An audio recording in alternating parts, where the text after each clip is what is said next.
Hey everybody, how's it going? I just barely made it back to the computer. Let me just get everything in order.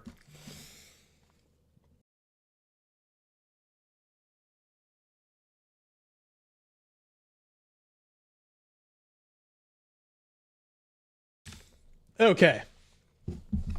Everything should be good. Let me just get my chair in the right place.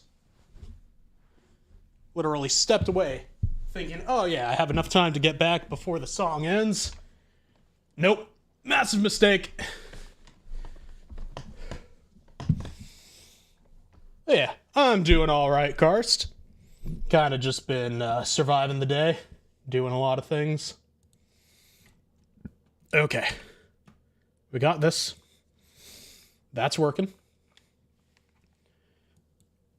Game audio is where we're going to want it to be, right about here. Remember to turn it on. And there we go. We're back with more Final Fantasy XIV today. Now just, if you don't mind, I'm going to fix the way that I'm sitting on my chair. But yeah, just a little bit of chaos today. Things have been a little hectic around here. I have some things going on in the background that meant I was working all day on things. And because of that, I kind of got everything a little fucky with the timing. But that's fine. That happens. Whew. There we go. Now I feel like I can actually stream. I got everything, including my water bottle, open. This time I actually remembered to prep.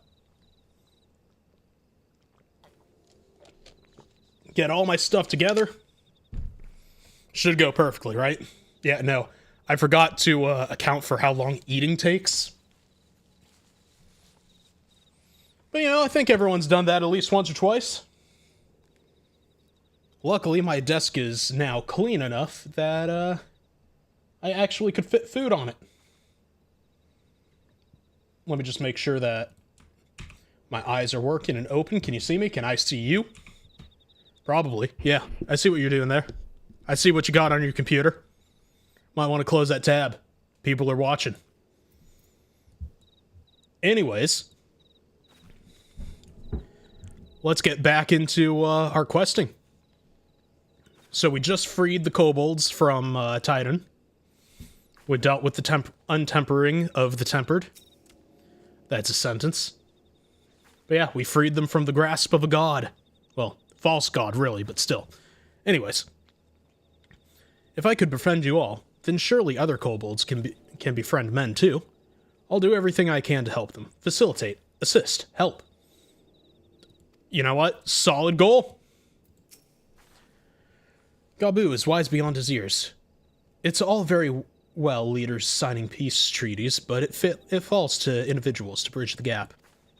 She has a point. And how's it going, Caboose? How you doing? I dare say we could all do with a rest. Alice say, not least of all, given the amount of aether she had been expanding of late. Yeah? All that healing takes a lot of time. Judging by the complaints my back is making, I may have overreached myself. Ah, the ravages of old age. Yeah, you and me both, buddy. I've come to the conclusion that, this is something I got from a meme a friend posted somewhere yesterday. A realization, actually. My back goes out more often than I do. And quite frankly, it's true, and I hate it. Every time I sneeze, damn thing goes out. How often do I go out per year? I don't know, maybe about 6-7 times a year. Every other weekend, I'm just, like, in the house. Yeah. Savor the moment, lad. Your next task can wait. Okay. Well, that's the end of this patch then, isn't it? Alphina's face is a picture equal parts jubilation and relief. Okay. That seems like it was written wrong, or maybe I read it wrong. Well, let's get into it. Right. Let's return to the Rising Stones. Ah, yes, pray return. Admiral, something strange is afoot at the floating city. Breathe, man. What is it? I think it's best you see for yourself. Please, come with me. Man, we just finished cleaning up this place and there's more problems to deal with.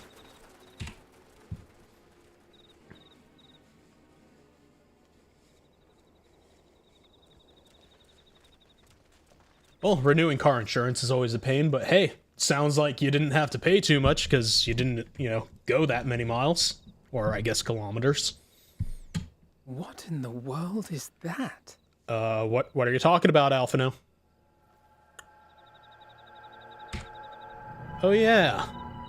This is when those things show up. A tower? Well, then. You can see it too, then? I feared I was losing my wits. One moment I was patrolling as usual, and the next it was just there. I mean, yeah, it's still painful, but hey. Could be worse, right? Yes? This is she. I am. I'm looking at it. Why does the Admiral sound the same way I do on the phone? Understood. Send the Elder Seedseer my regards. Like, anytime someone calls me on the phone, I'm just like, okay, short answers only. I don't want to be using this thing. The communications officer. It seems this isn't the only tower. They've sprung up all across Eorzea. Well, that's more than a little concerning. I wonder whatever they could be for. Nothing more is known. Only that they appear to be of Garlean construction. Our allies on the Alamegan front are on highest alert. Yeah, that would stand to reason. Forgive my directness, but would you join them? They may well need the help. Of course, Admiral. We shall make all haste. My thanks. I will return to Limsa to weigh our response. Fair. Look for Commander Hext when you arrive in Alamigo. And may the Navigator speed you on your way. Oh, great. We gotta deal with Lise. Yay.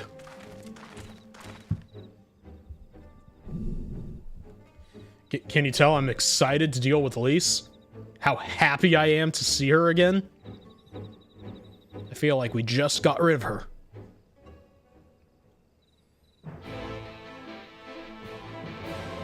Quest accepted. Suffer.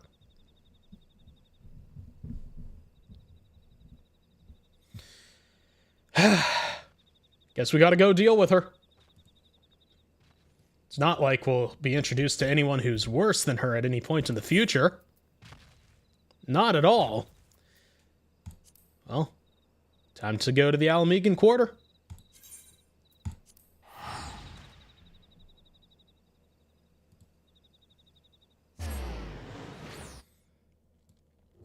And there we go.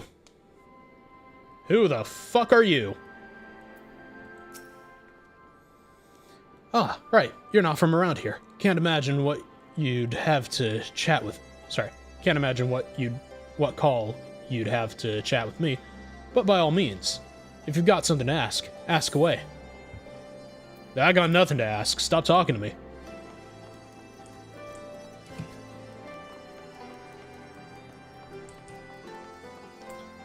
Hey, Graha, how's it going? Though it isn't visible from here, the locals report that a tower-like structure has appeared to the south.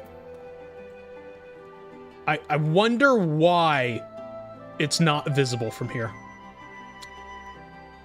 Do you think it has anything to do with the giant fucking walls? Gabu? Don't worry. He's with our Maelstrom friends. Meaning we're free to deal with the latest problems to fall uninvited into our laps. Yep, that is a mood, Alice. It appears to be business as usual inside the city, but Lise will be able to tell us if there have been any developments without. Oh, I'm sure there have been. Also, I'd like to point out this quest is called Futures Rewritten. Keep that in mind. Thank you for coming so soon. I'll send for phrasing. Commander Aldin at once, and we can decide what to do about these infernal towers.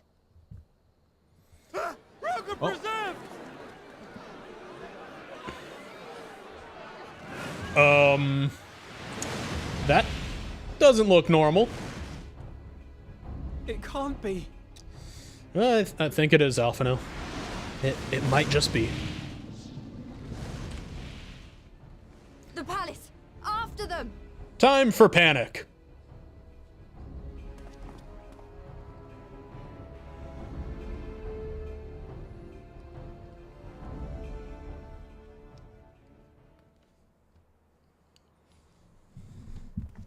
Well, the commander does not look happy there. You're here, good. Or, I mean, the general, I guess.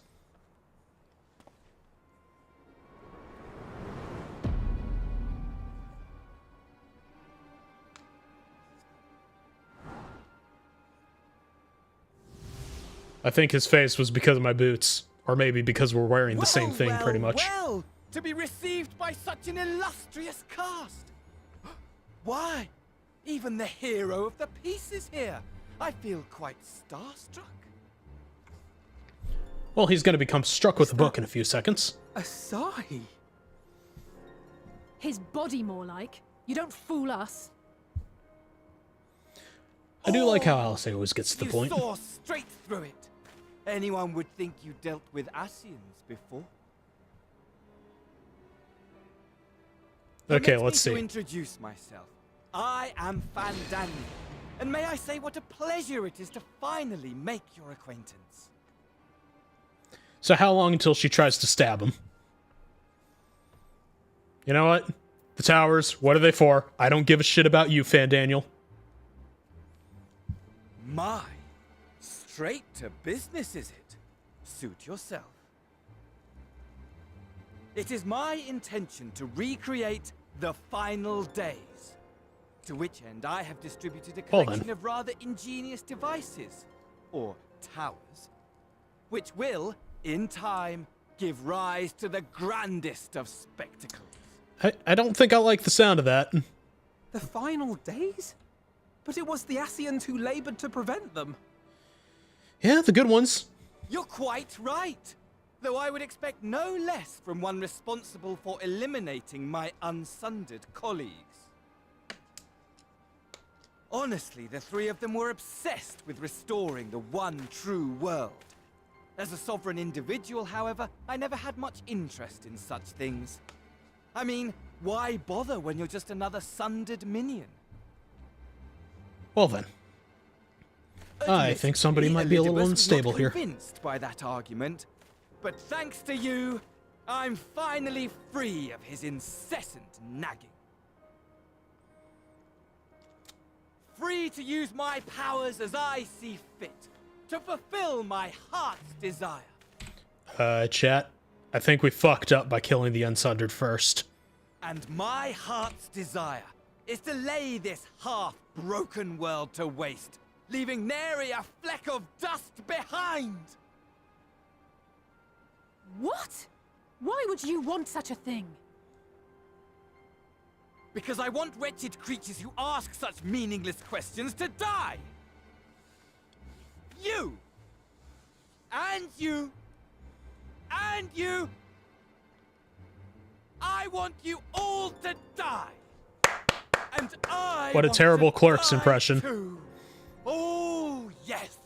I want to die and take everyone with me in a paroxysm of pain and suffering! I can't wait until we get to kill this guy. Different, you see, from the ancients who clung to dear life, and from you. Oh hey, it's the I'm not like the other Asians, I'm a little bitch But line. don't bother trying to reason with me. You will find I have no reason, or creed, or any such tripe. I just want to destroy the world. But please do resist with all your might. It will add to my enjoyment. Oh my god. He's worse than an Ascian. He's a communist. Now then, ladies and gentlemen, keep your eyes peeled, for the curtains have risen on the spectacle to end all spectacles. But I need my spectacles to see. The Telophoroi shall be your performers, and this very star our stage.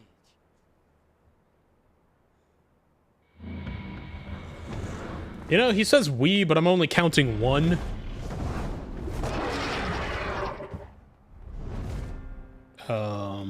Okay.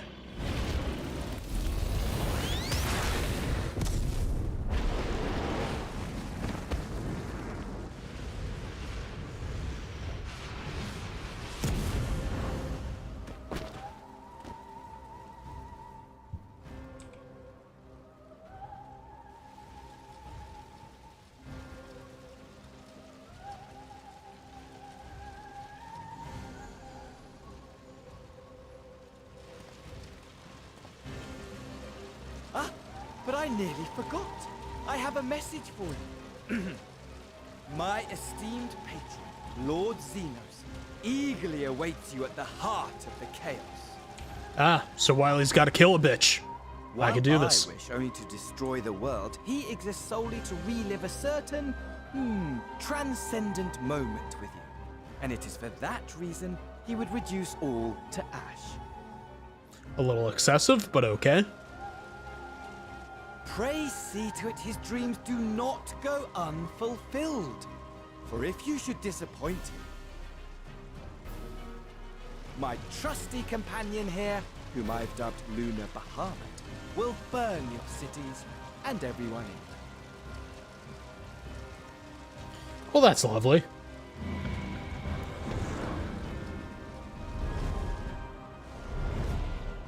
Not gonna put out the fire before you leave? Okay. I guess you could just fuck up the garden, too. Everyone out! My men will tend to the blaze. Well, at least somebody cares about the flowers.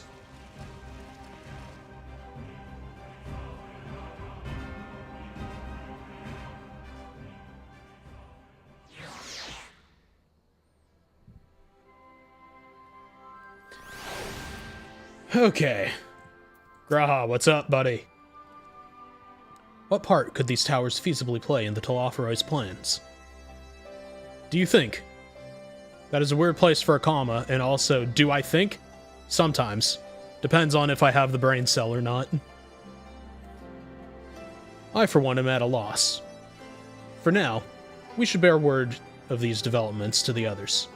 I only hope Thancred and Eorzea are safe. Yeah, they should be fine. Are you alright, Wily? The rest of us are fine, if a little singed. That dragon let us off lightly.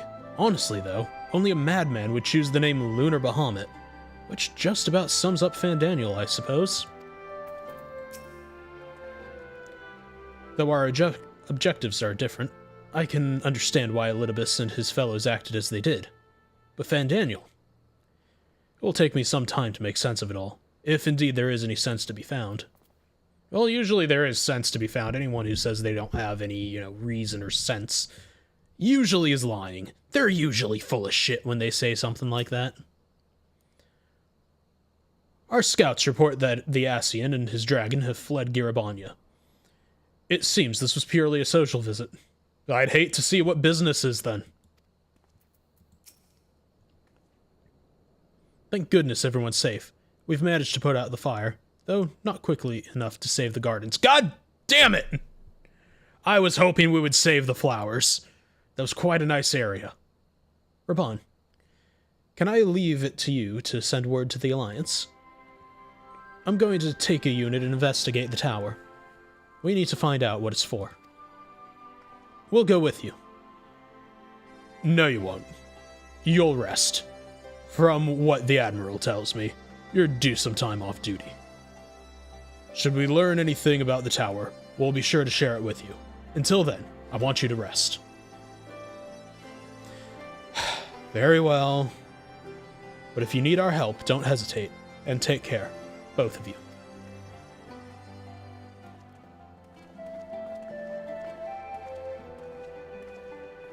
Well, at least Elise doesn't seem so annoying this time around.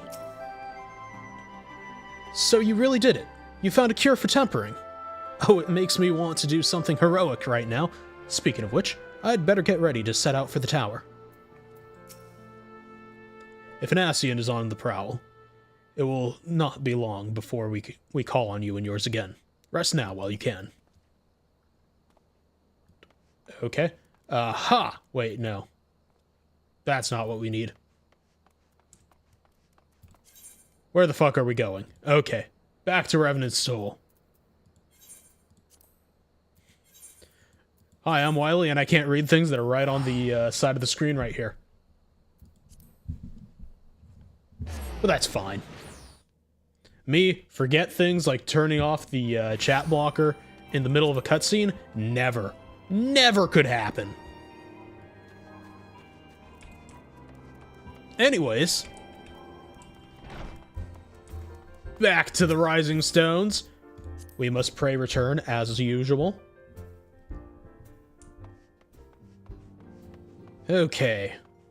Now let's talk with everybody here, Graha. Though my new, or rather old, by which I mean young. Anyways, though this body has a good deal more stamina than the one I wore out in the first, I confess, I've been looking forward to a moment's respite. We've had a busy few days, have we not? God, this has only been a few days since we returned. Y'shtola returned just before us, and it seems she knows about the towers too. Ah, how good it feels to come home to the Rising Stones. It's here my heart feels most at peace, and my mind the clearest. It would seem you have had quite an eventful time in my absence, but I am fully rested now, and ready for more. Okay, cool. Welcome back, Wiley. Make yourself comfortable, and let me know if I can get you anything. I would like a new set of clothes. Everyone else got one. I want one now. I'm a little jealous. Ah, you're back too.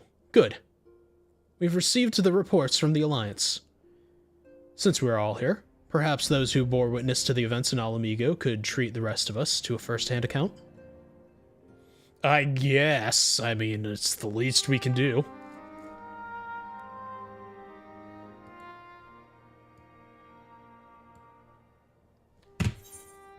Okay, there we go. No sooner do we overcome one problem than another appears. Isn't that just being an adult?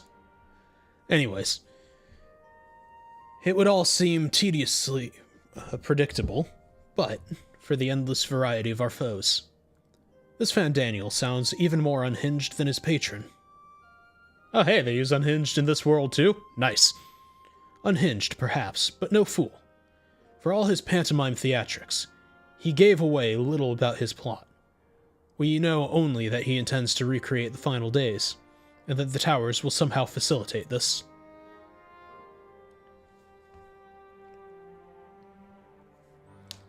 He also called his dragon Lunar Bahamut. Let's not forget that little detail. And the creature did resemble the descriptions I've seen of the Elder Primal. That may be, but the fact that it answered to Fandaniel would suggest they are not one and the same entity. I think it more probable that it is some manner of simulacrum born of Ascian magics. Whatever it is, for now we can but work closely with the Alliance and remain vigilant. I believe that concludes our news. What of yours, Y'shtola? I have been to see the Sultana. Knowing how quick the immortal flames are to dispose of their tempered, I judged it best to provide them with the cure first. Yeah, that makes sense.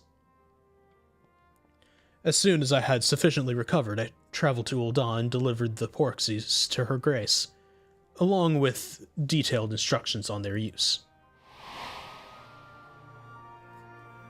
Makes sense.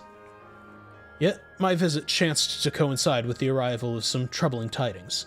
The Immortal Flames had been on the cusp of agreeing to a truce with the Eorzea when negotiations abruptly collapsed.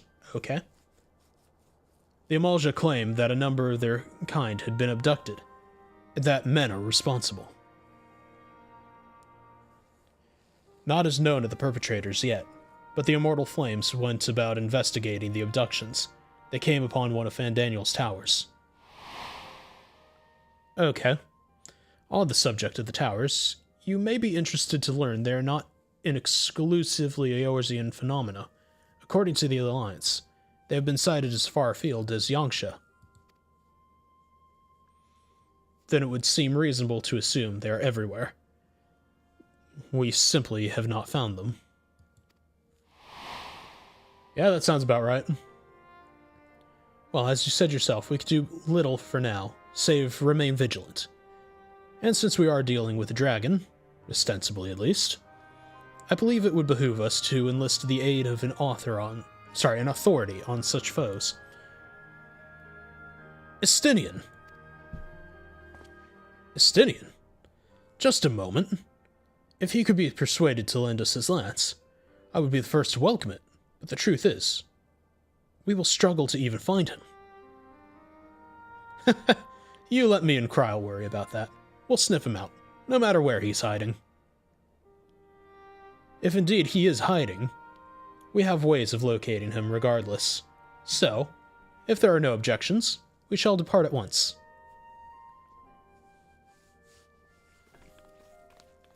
You know, if they can find Estinian out of nowhere, they might be the bigger threat than just about anything in this world. Well, rather than sitting around, I think I might go to each of the city-states and educate them in the use of the porxies. They would doubtless appreciate it, but might you consider taking a moment of rest before leaving? You would be fresher for the tasks ahead.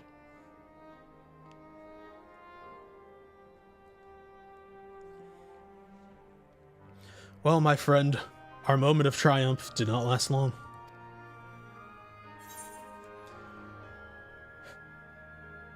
You know what? We're teasing him.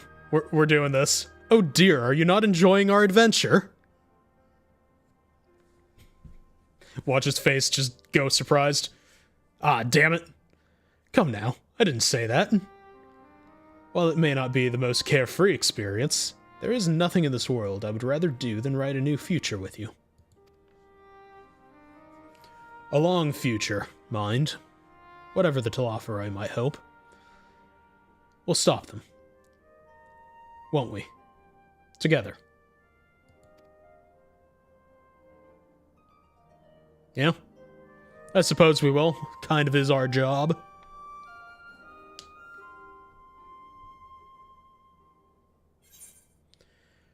And there we go. We're now into a new patch cycle, I think. Meanwhile, somewhere in the locks. Okay.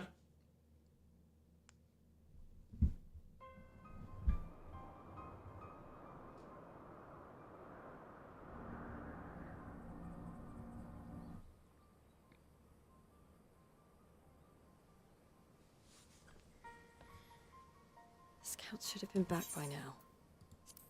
I'm gonna go and find them. You know, I have to say, as much as Lisa's annoying, she does have a good voice actress.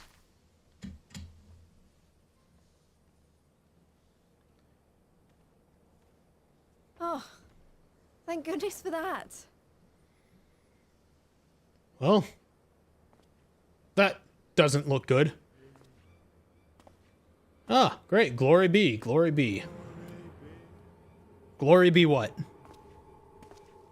Glory be.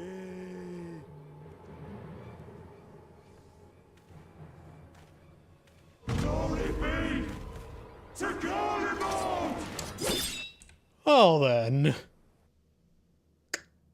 That ain't good. Meanwhile, in the Imperial Palace. Okay.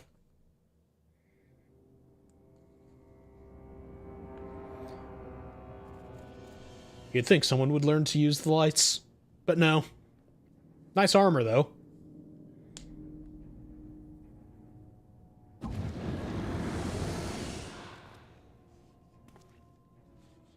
The piles have been driven as planned, and the first of the beasts has roared to life. Moreover, I am pleased to report that preparations are well underway for the rest. Ere long, chaos shall reign over all the land, as befits the final days. Call it what you will, so long as my friend returns to me, fangs bared and claws sharpened. I care not. Man is just so thirsty for a fight. By strange coincidence, your dear friend chanced to be present when I made my declaration.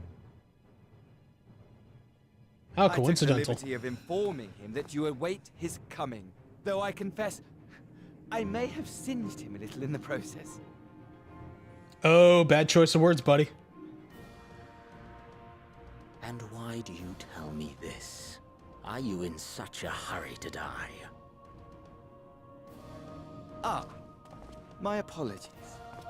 I must guard my tongue lest it be the end of me. Though, there is something to be said for such a glorious death. Better to fall to one who has it all than falter before an inferior. Huh. I shall keep it in mind as a contingency. For now, however, I shall proceed with the plan. My lord. Gotta be careful of this obnoxious little clown, don't we?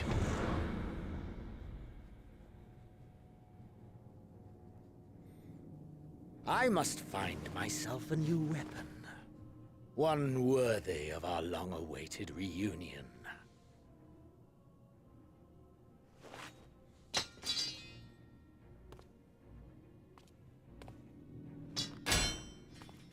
Well then, I thought he liked that sword.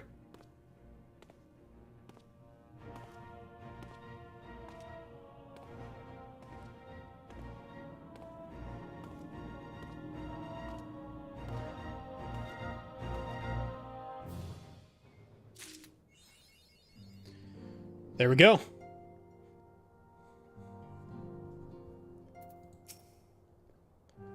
In the face of this new draconic threat, we would indeed benefit from Estinian's presence. Yet I cannot help but wonder how Kryl and Sataru intend to locate him.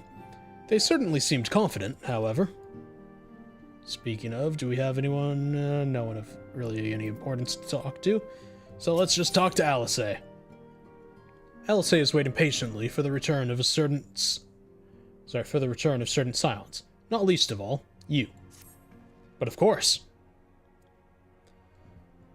Good news, Wily. Thancred and Eorzea have finished their tour of Garlemald, and are on their way back, here even as we speak. As we still haven't heard anything on the towers from the Alliance, I'm hoping they might be able to shed some light on things. They're due to arrive any moment now, so let's see what they have to say, eh? Yeah, sure, might as well.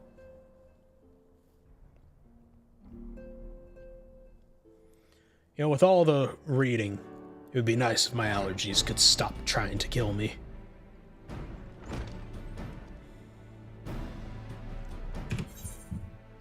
There we go. Gotta pause that. Ah, a welcoming party. You didn't have gone through the trouble. From what I hear, you've been more than busy enough as it is. Yes, far more than busy enough, actually. Honestly, you might have waited for me to return before discovering a cure for tempering. As it is, I can't even pretend to have been involved. Ah, yes, because you need that to go hit on bar wenches, right? Well, if it's any consolation, I myself was little more than a spectator. The lion's share of the credit must go to Eorzea, G'raha, and Wily. But I believe I speak for the rest of us when I say we're proud to have rendered what little assistance we could.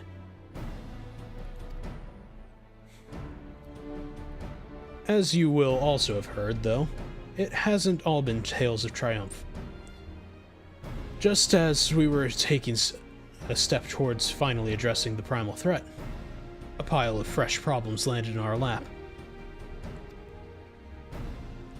Anyway, it's good to have you back. Though I can't help noticing that we're one Eorzea short of a scouting party. You haven't lost him, have you? Oh, I couldn't lose him if I tried. And I did try. Repeatedly.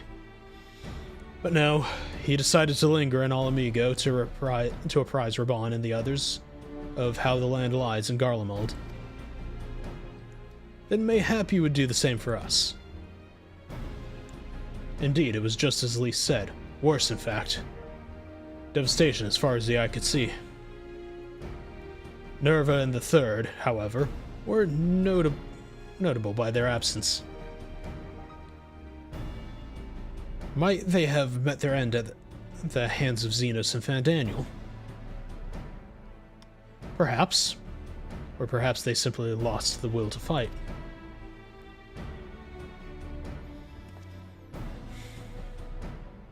You see, the capital has been plunged into a deathly silence, with one exception, the Imperial Palace. It was a busy place before the war, but it has grown busier still, with throngs of soldiers and civilians working there day and night to rebuild, or rather transform it. Transform it? Into what? That is a difficult question to answer. The construction is vast and unsettling to behold, like something from a nightmare. According to Eorzea, certain aspects of its design were clearly devised with the manipulation of Aether in mind. Magitech, in other words.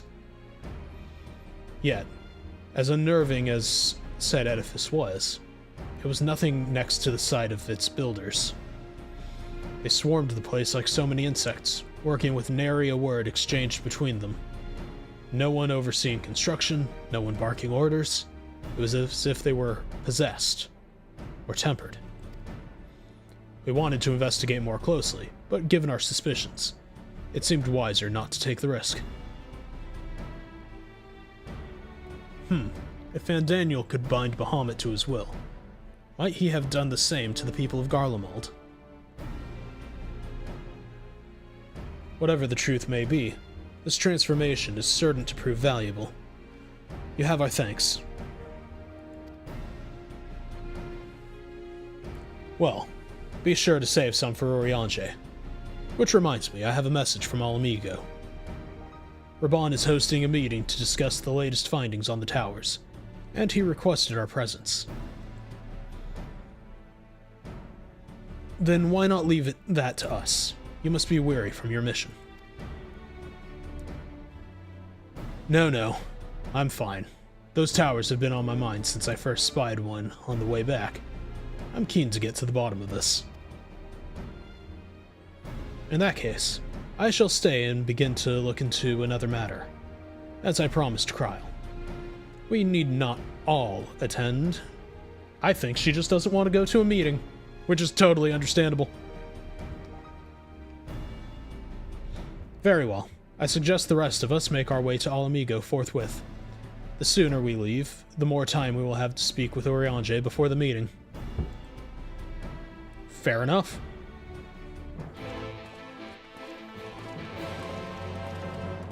Well, let's get to it then.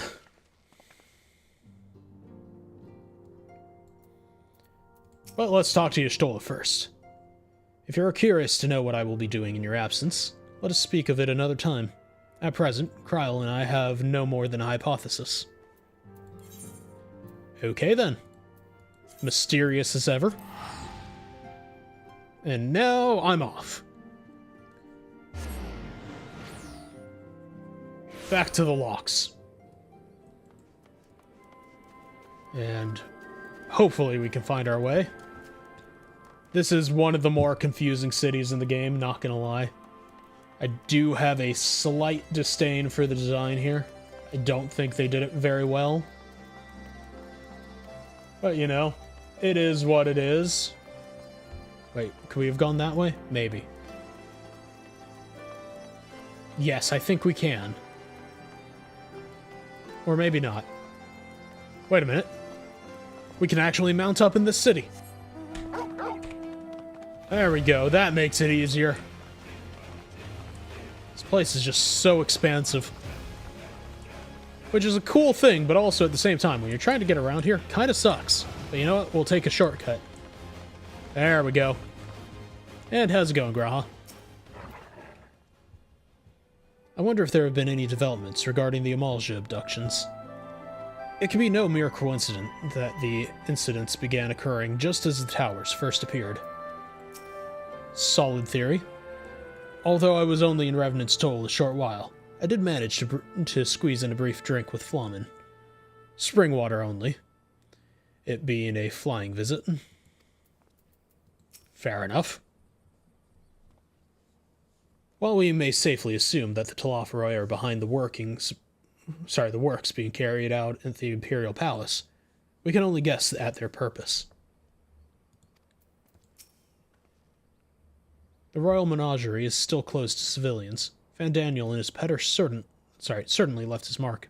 Okay. What's up, Urianger? How you doing, buddy?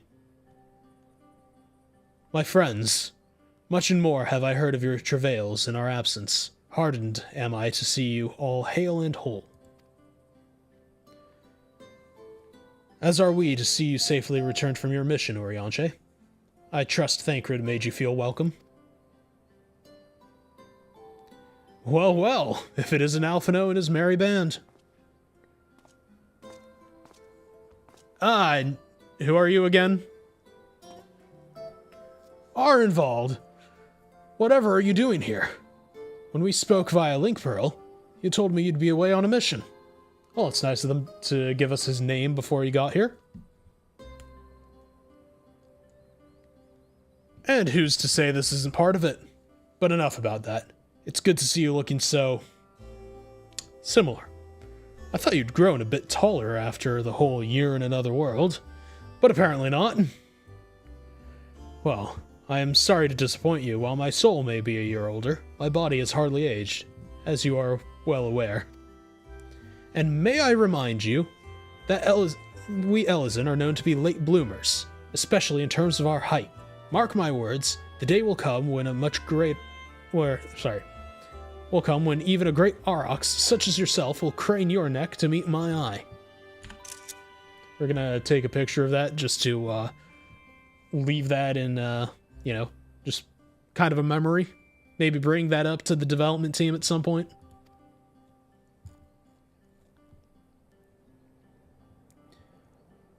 Aye, 'twas not until my 20th summer that I myself outgrew my boyish proportions. Though Moonbreeda towered over me nonetheless. And there we go. That's proof that it's in their 20s.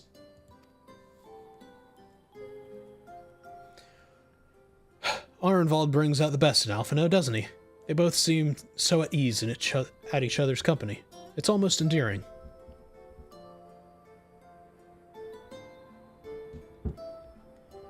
So, what exactly brings you here? Oh, for Dola mostly. We need to go over a few things before we set out. Set out? Wait, does this have something to do with the towers? Eh? What gave you that impression? Actually, tell me later. You've got a meeting to go to. I'll see you afterwards. Alright?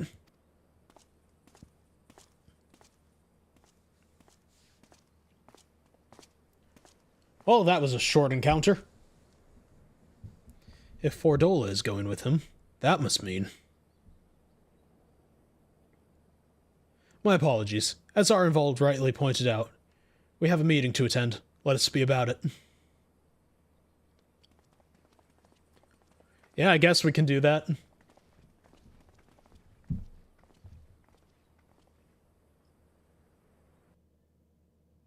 Now, is it voice acted? Who knows? I would hope so. Ere we begin, I would like to offer my gratitude to Masters Thancred and Urianger.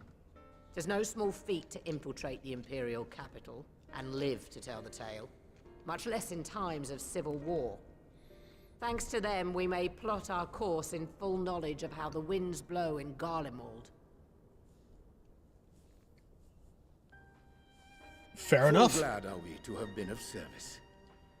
But verily, such dangers as we did encounter pale into insignificance next to those faced by our comrades. An Ascian, armed with the might of Bahamut, bent on bringing about the final days. Theatrics. He sought only to make a show of the power at the Telophoroid's disposal. But since then we have seen no sign of this Fandaniel or his worm. And while we've done what we can to bolster our defenses, there's no telling where he might strike next. Whenever and wherever it may be, we must use the intervening time to learn more of our enemy. 'Twas with this in mind that we dispatched scouts to investigate the towers.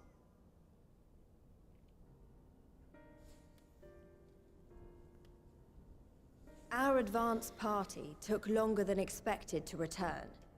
And when they did, they tried to kill us. Luckily, I'd seen that sort of thing before, and we were able to restrain them before they did any harm. Then it was just a matter of letting the Porksies do their work. Are you saying they were tempered? Well, it definitely seems that way, doesn't it? Once they'd come back to their senses, they told us everything they could. It seems that just as they were getting close to the tower, they heard an ear-splitting roar. And that was the last thing they remembered.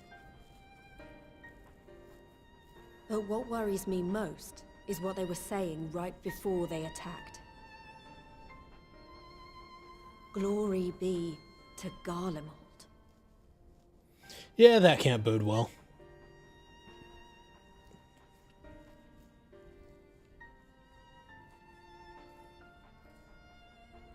The Tempered have heretofore ever been thralls to primal entities. Yet these hapless souls were compelled to accept a nation as the object of their devotion. This calleth into question all that we know of the condition. Fair enough. Would that the unsettling news ended there. Alas, there is more. Following the earlier reports of missing Amalja, we have learnt that other beast tribes have suffered similar losses. And we now have reason to believe that the abductions are connected to the appearance of the towers.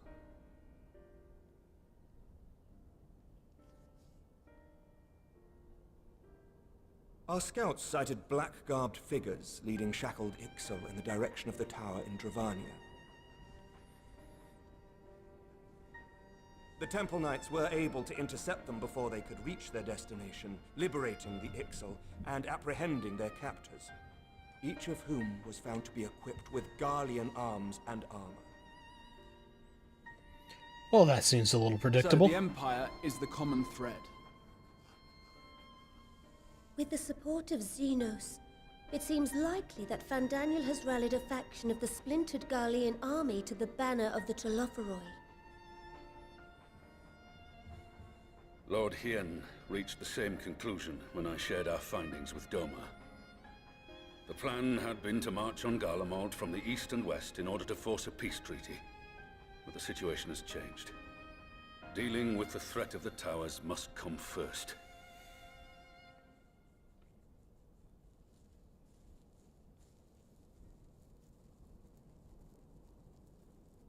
Given the nature of the enemy and the proven risk of tempering, I could think of few suitable candidates to aid in this task. But I am confident in my choice.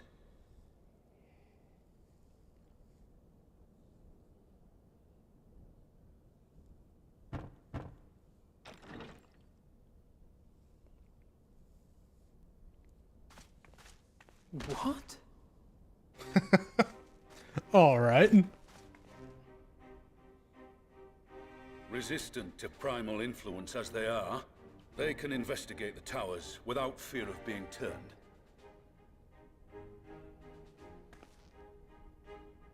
She doesn't seem too happy. We're glad to put our gifts to use, Commander.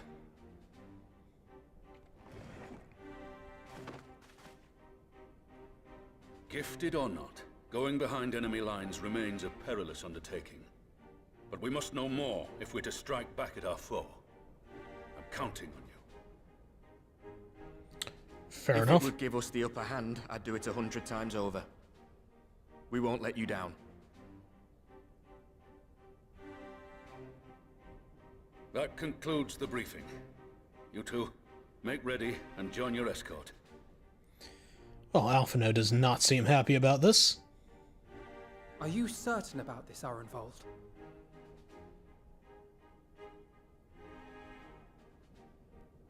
I am. Come on, let's talk outside. Yeah, that doesn't seem ominous in the slightest.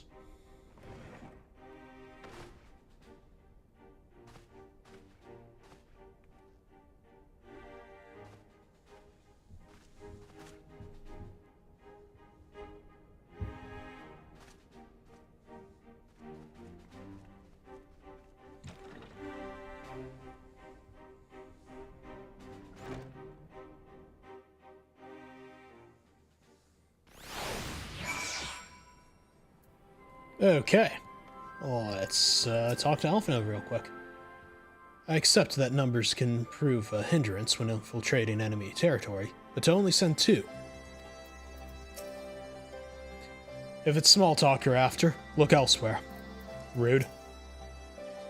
Now that it's out in the open, I don't have to keep it under my proverbial hat anymore. Okay, another cutscene it is.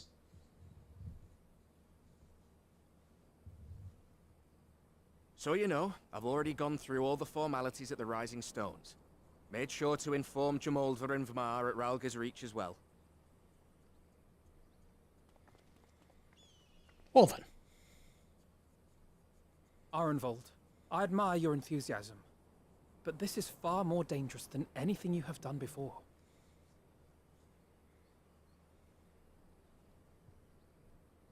I know the risks. And I also know what's in store if we don't stop Fandaniel from carrying out his plan. With this power of at least he's mine, I can brave. make a difference. If I stood idly by, I would regret it for the rest of my life.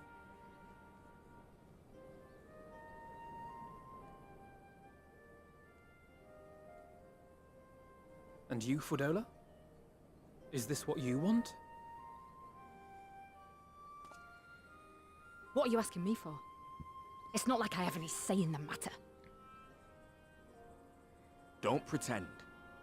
We both know Commander Eldin gave you a chance to refuse. And you didn't. Well then. Just call her out like that. God damn.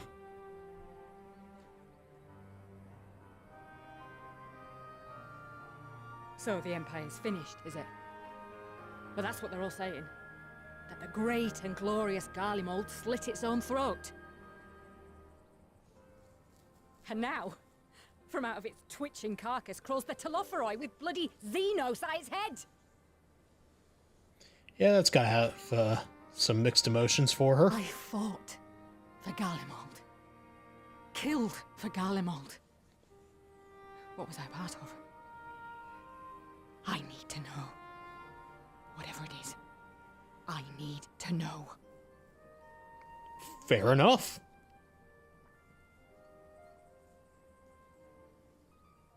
Very well. If your hearts are set on this, I shall not stand in your way.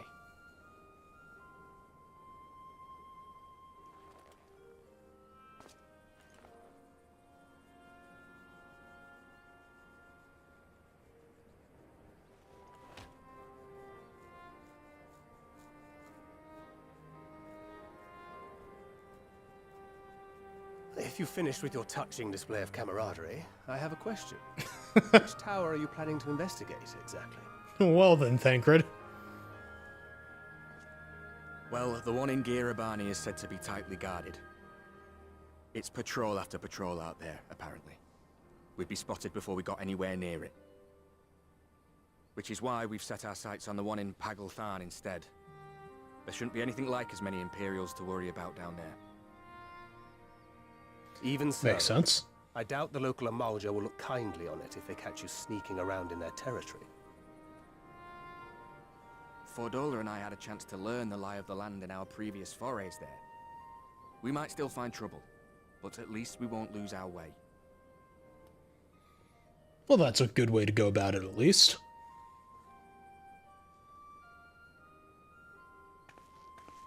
And she's off. Well, we'd best not keep them waiting any longer. Mayhap when all of this is over, we could take another trip to Loxeld.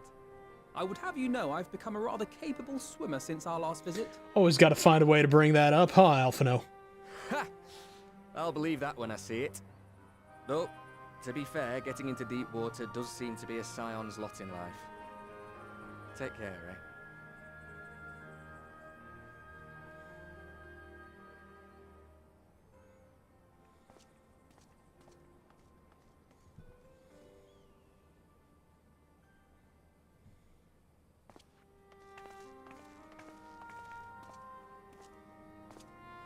It means a lot, you know. You coming with me. I'll still owe you for saving my skin, don't I? Can't return the favor if I'm not there. Kind of nice to see a friendship with them. Long. That Fandaniel sounds like a tricky customer. Too much for the likes of me, anyway.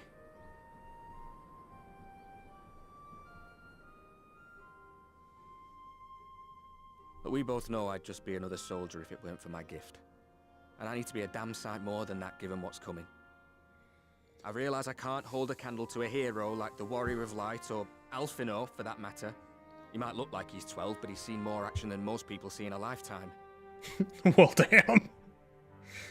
Has to cut Alphino in the middle of that. The fact is, I'm nothing like them, and maybe I never will be. But I'll be damned if I don't try.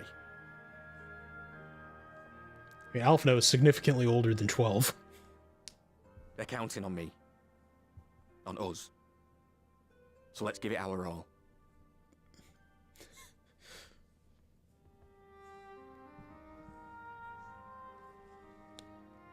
Heroic speech, has to jab friend in the middle of it. Like, goddamn, dude. He does not want for conviction. That much is certain. So let us have faith in him. Him and Fordola both. While Fair they enough. see to the towers, I would attend to another task. Chasing down this lunar Bahamut. Okay, let's see what's going on here. Bloody thing. Can you hear me? It's Tataru. I'm happy to say we've managed to find Estinian. And I'm sorry to say he went running off again the moment we told him about Bahamut. Well, damn. But he did mutter something about heading to Ishgard, so if you're quick, you might still be able to catch him. Well, I guess it's time to go, isn't it?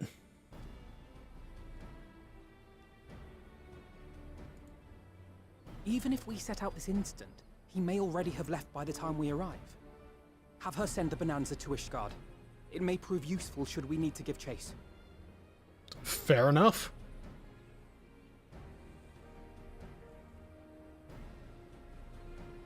Gladly. I'll see to it as soon as Kryl and I get back to the Rising Stones. Good luck. I keep forgetting we have our very own airship. While you go off on your dragoon hunt, Urianger and I will return to headquarters. We have much to tell the others. Makes sense. I wish you every success in your search for our elusive friend. May we all meet again ere long. Yeah, we could definitely try. I don't know how often they'll put us in the same room, but you know what? Why not?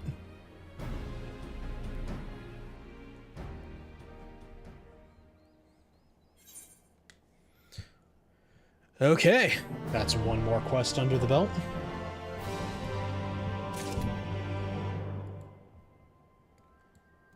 Okay, Gra, what's up? Hey, not the minion, you. Estinian Warmblood, the Azure Dragoon. His was another name that featured prominently in the history books, and it will be fascinating to meet the man in the flesh.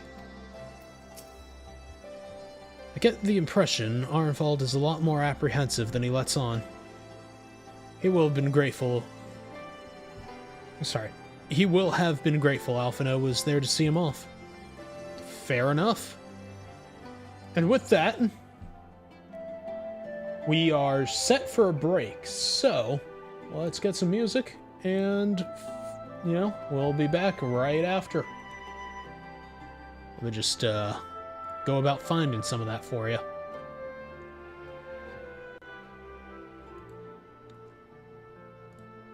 Let me just see if we can't find anything suitable.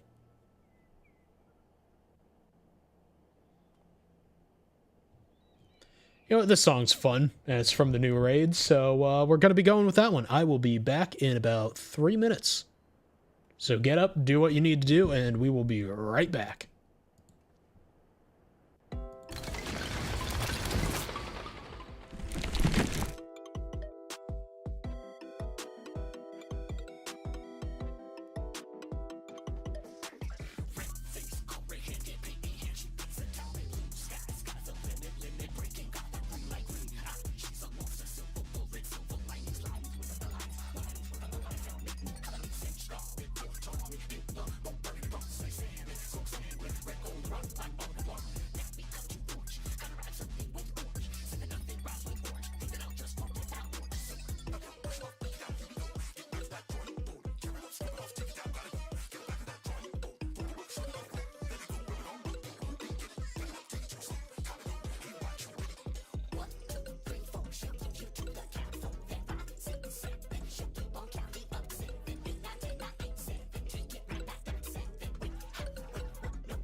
And we're back.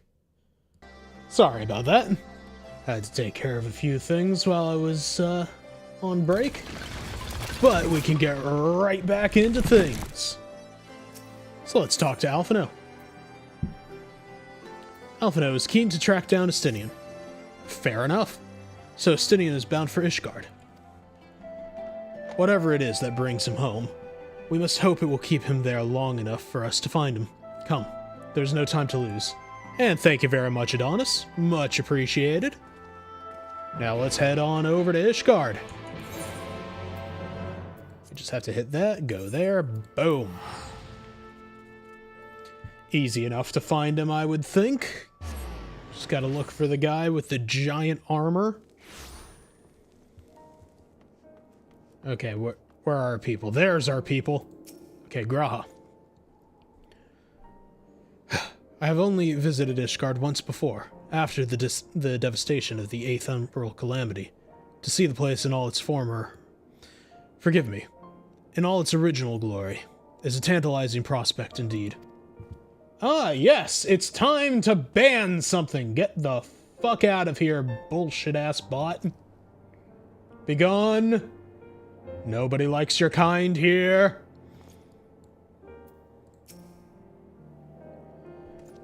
And how's it going, Karst? Glad to see you're still there. Thank you for the head pats. Assuming we find him, this will be my first encounter with the famous Estinian. And thank you for the hydrate. Much appreciated. I'll take that right now. And if he's half the man Alphino claims, I fully expect to go weak at the knees. Perhaps do a bit of fainting while I'm at it. You know, I'll say sometimes I don't know when you're being facetious. All present? Good. Let us split up and search for Estinian.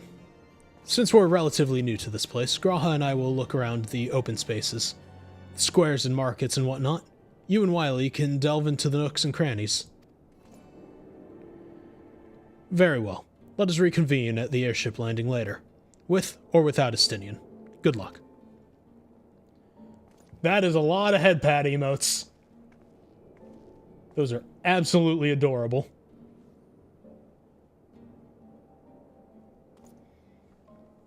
I think I shall begin at the Skysteel Manufactory, so perhaps you could try at the Congregation. Lucia may well have heard news of our friend's return. Okay, yeah, we could do that.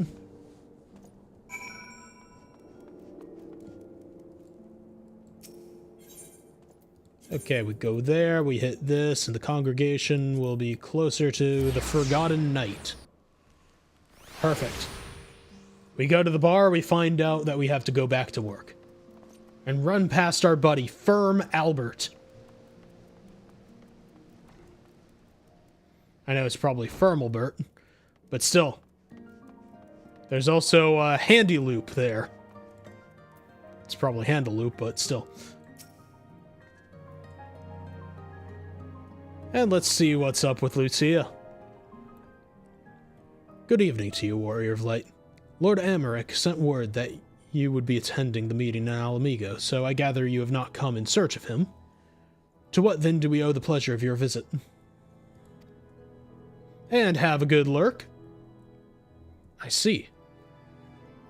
No, we were not aware that Sir Stinian had returned to Ishgard, but as I expect you remember, he is wont to come and go as he pleases. Mayhap he came seeking an audience with Lord Amaric only to find him absent. In any event, I'm afraid I cannot help you. Perhaps one of your companions has fared better. Well, time to speak with Alice. I do believe I know exactly where this is going.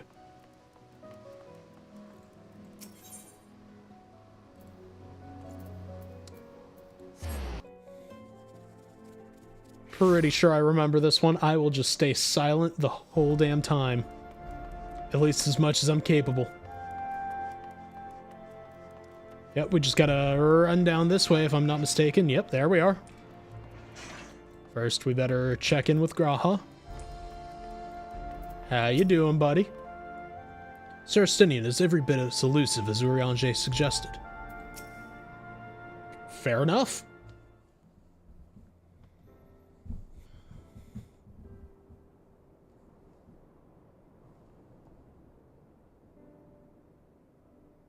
No sign of him.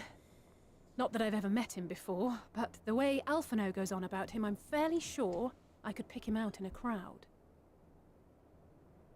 Speaking of which, it does seem awfully quiet. If the erstwhile Azure Dragoon had returned to Ishgard, would it not be a source of general excitement?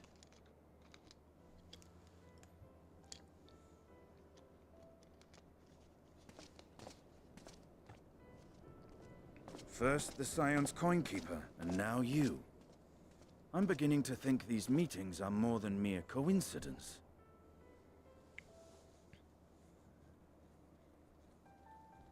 Not that I'm complaining.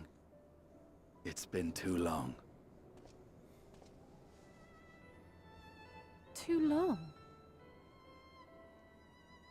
You look an ilm taller and twice as rugged.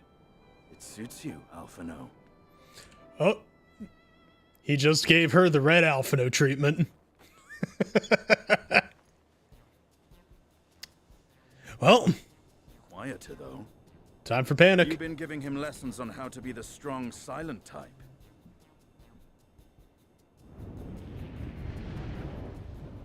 I am not Alphino! Time to run, buddy.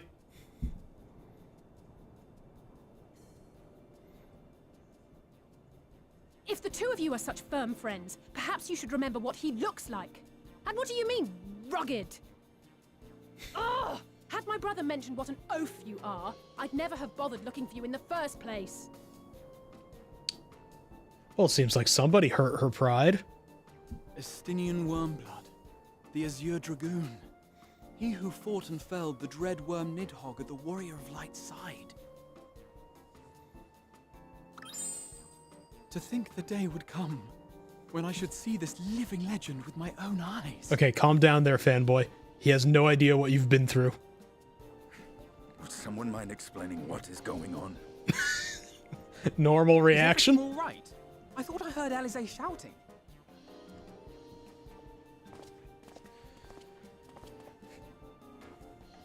Estinian!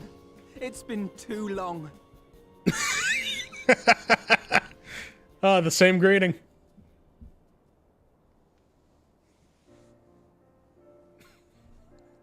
Look at Alice right there, all dejected. No, it's quite understandable.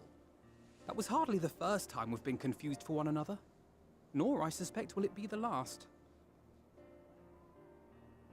Well, I, for one, will not be making that mistake again. What I will say, for the second time today, is that you've grown. Inside and out. I can tell. Aw. One can't remain a spoiled little lordling forever, you know. I like the brotherly relationship between the two of them. At least someone's having a good time. You know, when we were growing up, Alphino would never befriend other boys because he couldn't stand the thought of not being in charge. But maybe that's changed. He seems just as happy around Astinian as he does Arenvald. Well then. Well, let's see. What are our options here? Perhaps he sees them as the brothers he never had. I think he learned how to talk with people rather than at them. Or, well, you can't keep them all to yourself forever. Yeah, we're teasing Alice. Let's see what this option gets us. Keep him to my... You're joking, aren't you? I'd be glad if someone would take him off my hands. All right. Whatever you want to tell yourself. No rest for the righteous, eh? Speaking of which, I was just on my way to borrow an airship to take me to Azisla. Azisla? How could I forget? The dragon with whom Bahamut shared the deepest of bonds. Aye, Tiamat, his mate. Even now she remains imprisoned on Azisla, though her remorse binds her faster than any shackle. I see. As the one who first summoned Bahamut, you believe she may be able to shine some light on his latest incarnation. Might I suggest that we make the journey to Azisla together? I'm not sure if Tataru mentioned this, but we Scions have an airship of our own now. I see no reason why not. Assuming your sister can bear the thought of sharing a deck with me. Well then. Be my guest. But confuse me with Alphino again, and I'll throw you overboard. Well then. That's one way to handle it. Good thing they dress differently now. Ugh! I don't know who he thinks he is, but he's nothing like Alphino painted him to be. Oh, look at her. Her crush got will destroyed. admit, he is not exactly as I imagined him either. Based on what I had read of the man, I think I was expecting someone a little less... blunt? Grahatia, finding a nice way to put it.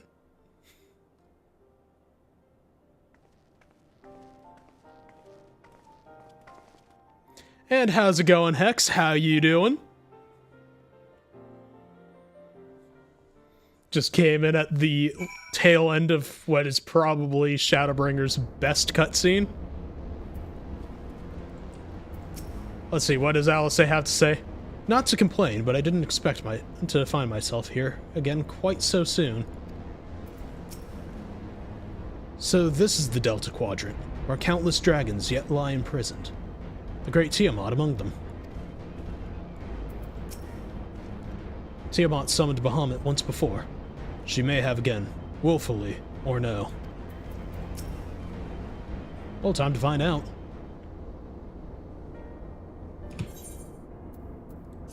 It's been quite some time since I last set foot in Azisla, but I understand the three of you were here rather more recently. I don't suppose you chanced to meet with Tiamat during your visit? Alas not. We had no cause to set foot here in the Delta Quadrant, but I have studied the relevant records. Which is not to say I wouldn't appreciate a first-hand account of your dealings with her. Well then, Wily is the person to ask. As far as I know, he's the only one of us to have met Tiamat face to face. Does anybody remember what it was like meeting Tiamat? Because I don't. Well, let's just say it helped that Midgard Sommer was there to introduce me. Yeah, that probably is the case. Ah, yes. You are a friend of her father. I too have met with Tiamat.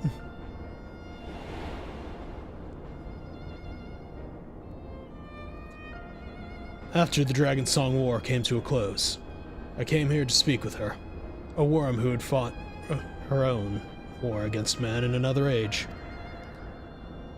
I wished to know if she yet harbored thoughts of vengeance, and asked as much. She said no. Well, that's good, I guess. My hatred for your kind was extinguished long ago. But the guilt she feels from resurrecting Bahamut burns on undimmed. It torments her, even now. I see. Then your original reason for coming out here was out of concern for Tiamat, that it had been... out of concern that Tiamat had been forced to summon Bahamut. Nidhogg is a part of me. I feel his emotions as my own, and I know that he would not allow his sister to be made a tool of evil. In his absence, it falls to me to watch over her. Kind of weird to see them put Nidhogg in kind of a positive light. Right, we have to click a thing. I like that they added this new window. That is kind of a neat feature. Doesn't really do much, but, you know, nice all the same. It's kind of like, hey idiot, you forgot to click an option. Which helps. My grandfather sacrificed everything to protect the realm from Bahamut. We must be prepared to do the same. The Azure Dragoons of history were the mortal enemies of the dragons. Yet now they would be hard-pressed to find a soul who understood them better. It was the Ascians who taught Tiamat the secrets of summoning, even as they supplied the Allagans with the means to capture primals. So much suffering, all of it by design. Yep, pretty much. That is their game. Justinian is ready to lead the way to Tiamat. Okay, cool. Let's do it. Tiamat awaits. This way. Cool. Let's go.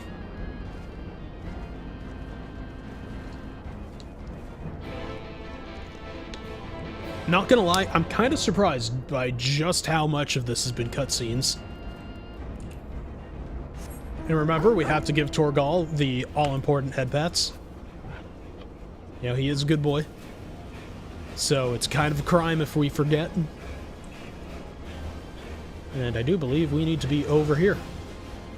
That looks about the right area to be in. Though maybe the other side of it might be the smarter place to be. To think that man is responsible for all of this, and so much else that dragonkind has suffered. Resigned to her fate though she may be, I cannot help but feel that we may be able to help Tiamat. Would she only let us? So this is one of the 7 great worms. Even thus confined, her presence is overwhelming. Yeah, you can't even really see her face. That must be a bitch and a half to talk to her. Like, you have to just look like straight up, just like break your neck backwards.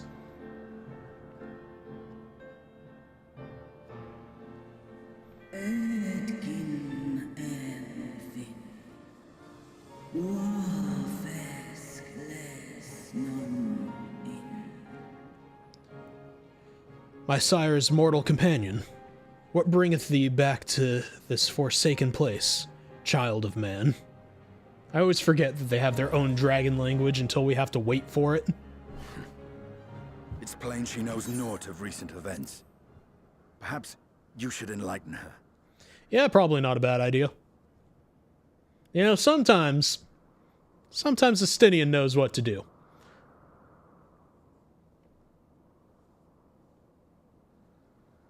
It's going to be a lot of pausing and unpausing the dialogue, isn't it?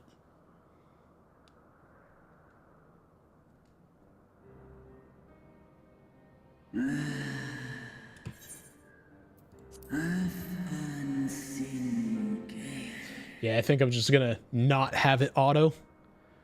That my sins should be repeated.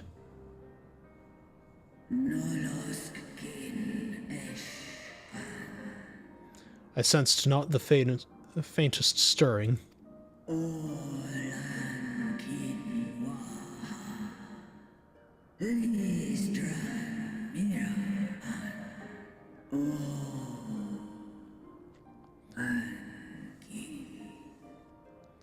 As to who could have called him forth, I know of none save the dragons of Mericidia. our children.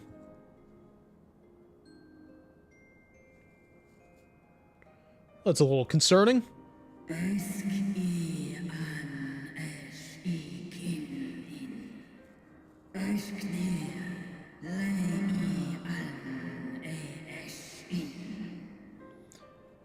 The Icon claimed their souls when he first manifested, and robbed of their will, they became tools for the Allagan's dark designs. Much like those held here in Asisla. If dragons who worship Bahamut are required to summon him, that must mean... Yep, I think she's onto something.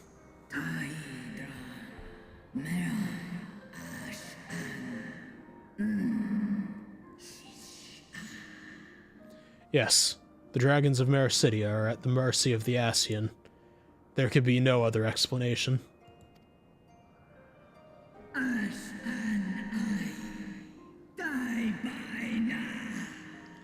Accursed Ascians, vile minions of darkness.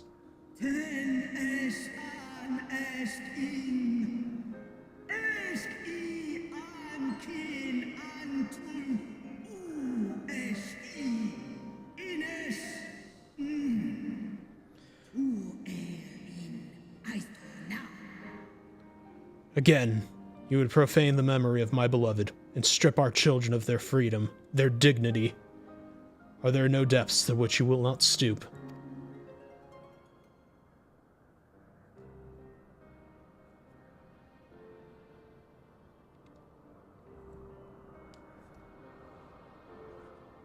Your children's pain means nothing to them.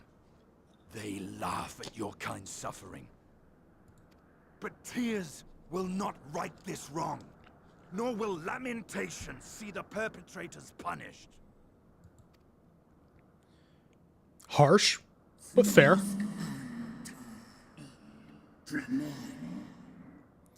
What wouldst thou have from me, Slayer of Dragons?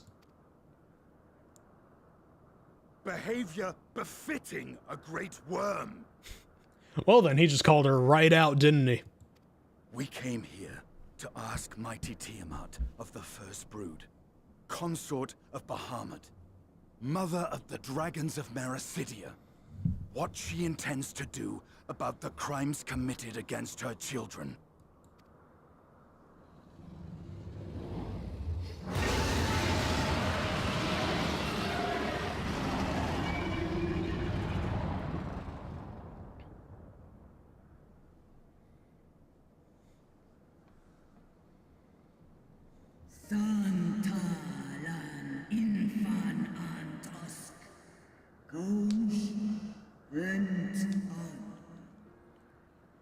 Were I free, I would answer thine insolence with fire. But words shall have to suffice.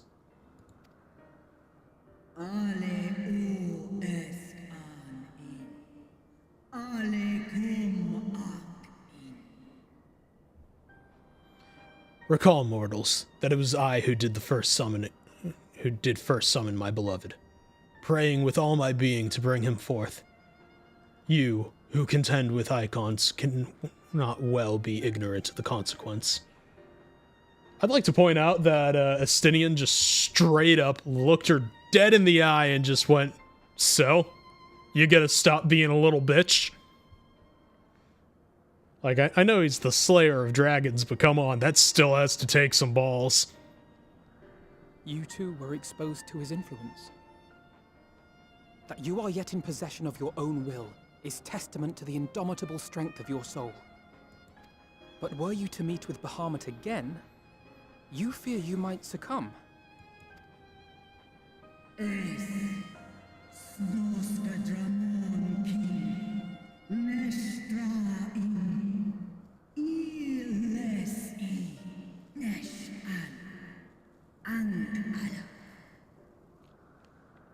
Indeed. Ask the Dragon Slayer, and he will tell thee of the power we of the First Brood wield. Were I to lose myself to the Icon's influence, all would pay the price.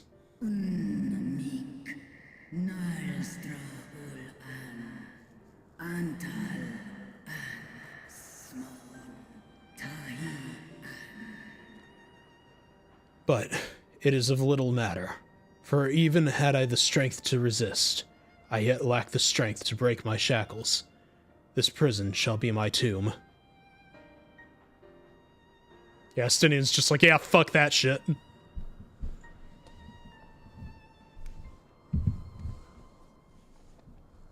On the matter of Bahamut's influence, at least, I believe we can be of some assistance. If you're afraid of being enthralled, don't be. We have a cure. And while we've never tried it on one such as you, its basic principles are universal. Well, that should work to convince Tiamat, hopefully.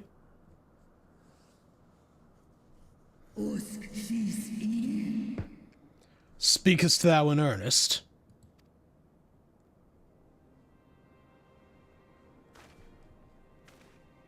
There is no future for those bound to the past. That you committed a terrible sin, I do not dispute. But if you feel remorse, you may yet make amends. We offer you that chance. Take it, or you will forever remain a prisoner. Not of these cruel shackles, but of your own guilt. I like how it's just a bunch of humans just being like, hey, dragon, you're a bitch. Do something.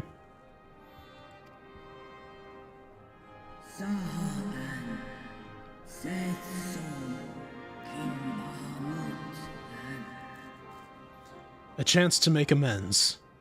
To lay Bahamut's memory to rest.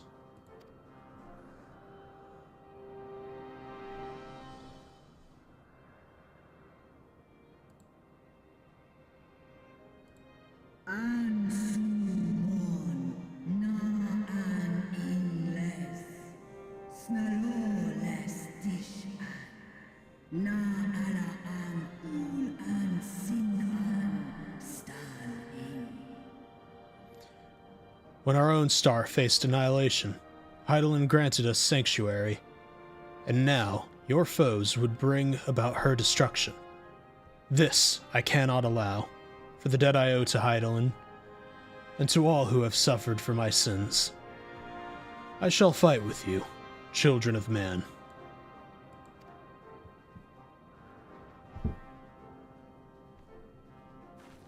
Well, I guess we need to figure out what to do about the shackles then.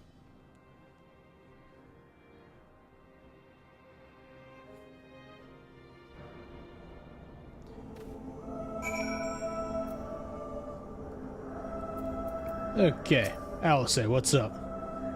It won't make up for what she's suffered at the hands of men. But if there's a chance we can free her, truly free her, we owe it to her to try. I confess, my heart was in my throat even when Stinian thought to berate her, but it appears to have had the desired effect. It would seem she still has some pride left after all. Let's see if she's as good as her word. You know, that is a brave choice. While porksies have been shown to be effective in curing the tempered, Tiamat must be considered a special case. She is far, far larger, and immeasurably more powerful than any subject treated thus far. Were we to remove her restraints, only to find that the process has failed, we'd be hard-pressed to contain her. Then before going ahead, we should learn as much as we can about the exact nature of her condition. Do you suppose we can find that information here? Why, yes, we can indeed. The Elegants kept detailed records of all their notable captives, and I know exactly where to look. We shall leave that to you then. In the meantime, the rest of us can turn our thoughts to the removal of those shackles.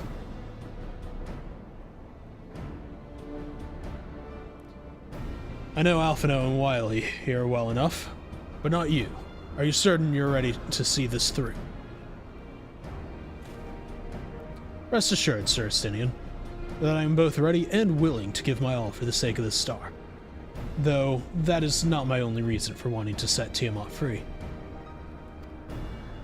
While I do not claim to know all her sorrows, I too once found myself in a prison of despair, and I well understand how hard it can be to dare to dream of escape.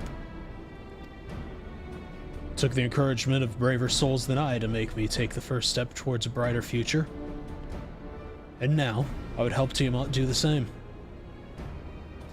I gather you are not as young as you look. Surprisingly perceptive of Estinian, gotta say. Mayhap when our work here is done, we can trade tales over a pot of Tataru's famous tea.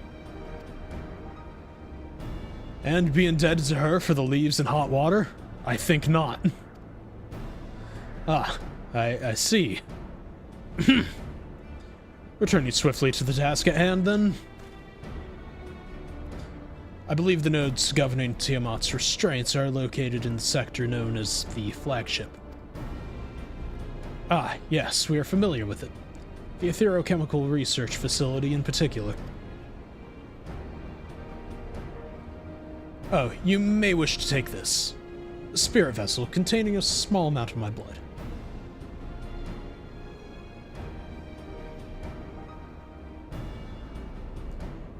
Which you just happen to be carrying around with you. Just turns to her, hey, you never know when my blood's gonna be useful. I suppose that could seem rather odd. To explain, Rambros, Eorzea, and I are researching the use of spirit vessels in the transference not only of memories, but the traits of certain bloodlines. And so I keep one at the ready should an opportunity to test our theories arise. He really did just go, hey, you never know when you're gonna need it. As far as its use to you, you may recall that during our previous visit, the nodes here granted access to restricted functions, having identified me as being of royal blood. And armed with that spirit vessel, I posit that they will do the same for you. Even in the absence of, well, the rest of me. It seemed worth a try at least. Agreed. We will take good care of it. To the flagship, then. Fair enough. Yeah, I love that his reasoning for it is just, hey, you never know. Eorzea and I shall remain here, and attend to the necessary preparations in the event that the spirit vessel fails to work as expected. You know where to find me. Good luck. It's possible the restraints may have mitigated the effects of her tempering, but Tiamat has been enthralled to Bahamut for thousands of years. To have clung onto her reason through it all says a lot for her strength of will. More than a lot. Well, time to go find things out. Right, we have a thing we need to do first before we go. There we go. Now we can go. And I do believe we have to go to the top. They really do make a good show of trying to make the flagship look not like a ship up until you look all the way up at it. I do think that's probably one of the more interesting designs of this game. Like, the Allegan stuff is so cool. It's a pity we never really got, like, a whole thing on it.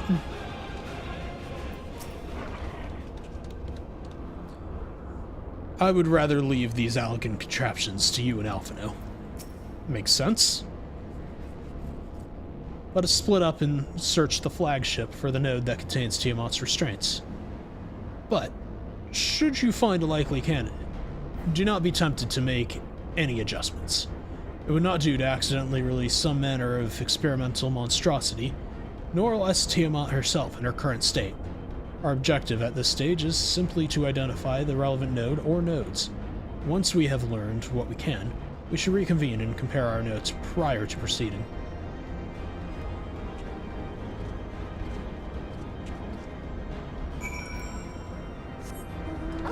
And time to do a thing.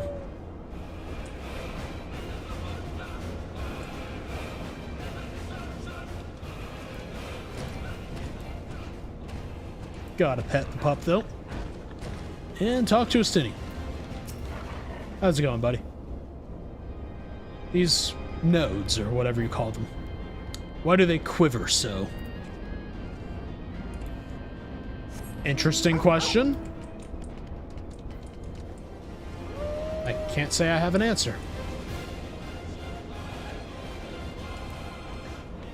Okay, we found the thing. But before we do, where's Alphen? I have a feeling if he found one, he would have something to say, right? Okay, we have multiple nodes. Ah, there's Alphino. I realize I've said this before on more than one occasion, but I never cease to be amazed by elegant technology. Amazed and disturbed. Fair. They did make some pretty disturbing shit. Glamorous node. Warning. Scheduled dragon restraint maintenance due in minus 2,020 years. Failure to verify system integrity may result in unscheduled specimen release. Well, that does not bode well.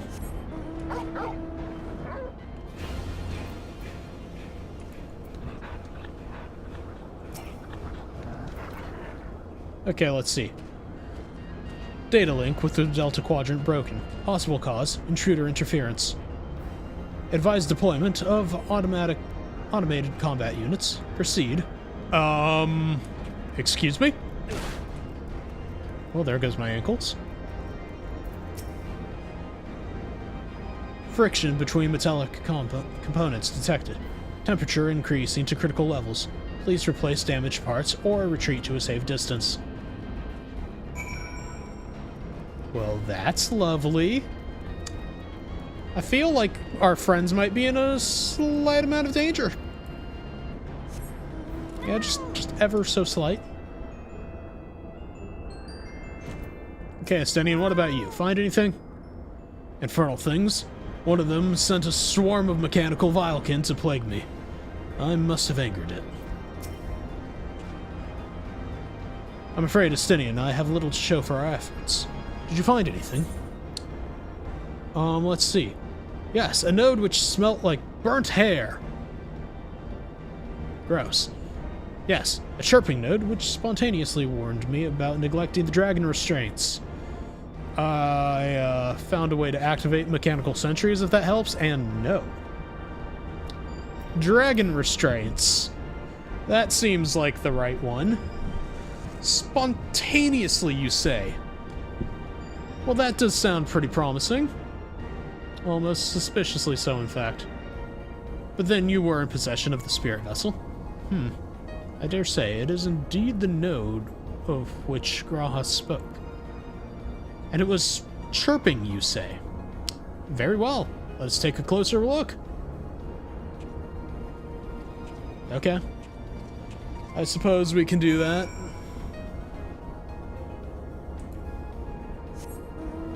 And pet the dog. And let's go.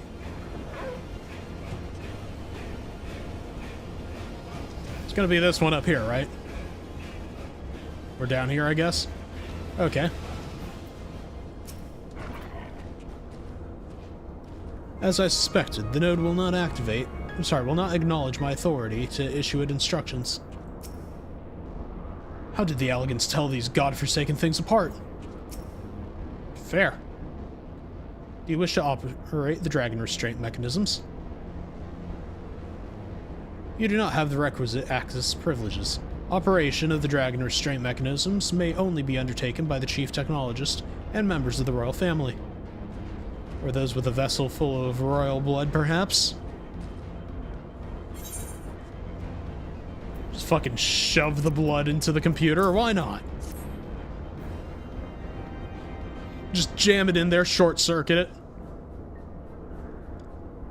New user detected. Commencing biometric authentication. Authentication complete.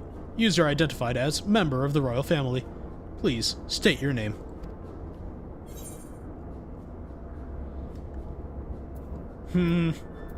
Let's troll Estinian.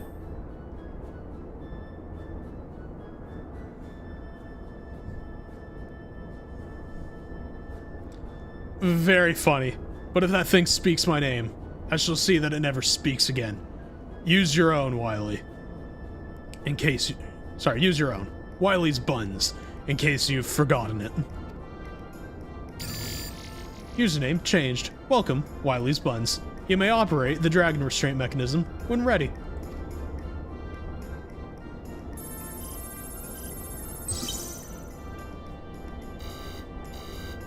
Error. Unable to disengage restraints of the specimen, Tiamat. A system update is required. How many updates have we missed on this Windows computer? A system update? What do you suppose it's asking of us? It's probably going to restart at a very random time. I could hazard a guess. Well, that's more than I can say. Confounded bloody thing. User agitation detected. Initiating guidance program.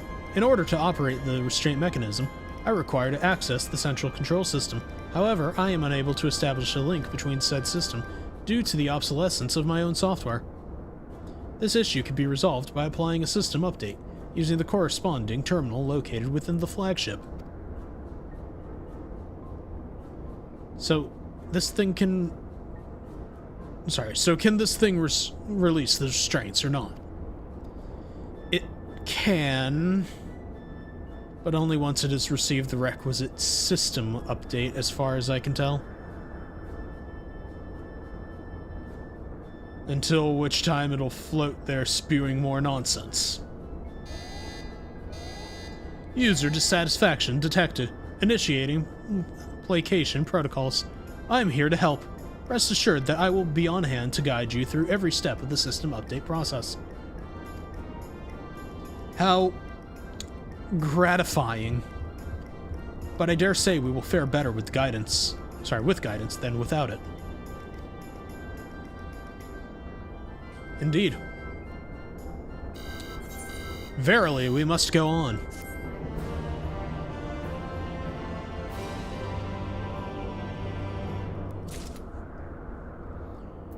Okay, what's up, Estinian? I don't know what possessed the Alligans to surround themselves with these chattering orbs, but the fact that they remain while their creators do not speaks volumes. That seems a little meta, doesn't it? Sid and his colleagues always make operating these Alligan devices seem so easy. Oh wait, hold up.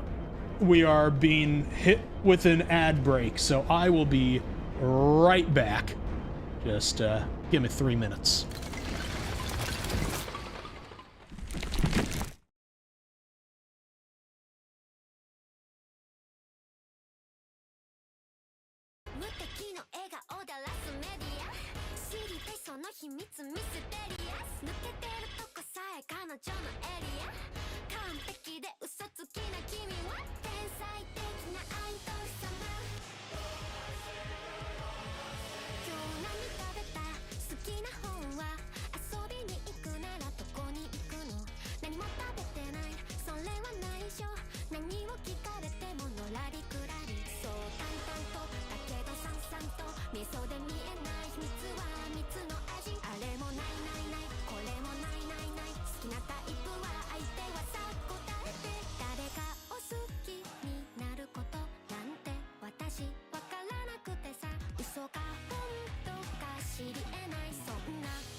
ないそんな私の嘘がいつか本当になることいつかきっと全部手に入れる私はそう欲張りなアイドルとしたいでみんなのことちゃんと愛したいから今日も嘘をつくのこの言葉がいつか本当になる日を願ってそれでもまた君と君にだけは言えずにいたけどあやっと言えたこれは絶対嘘じゃない愛してる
And we're back. Sorry about that.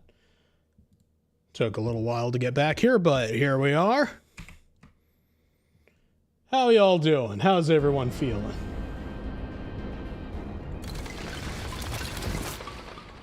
Okay, let's check back in and see what we can do here.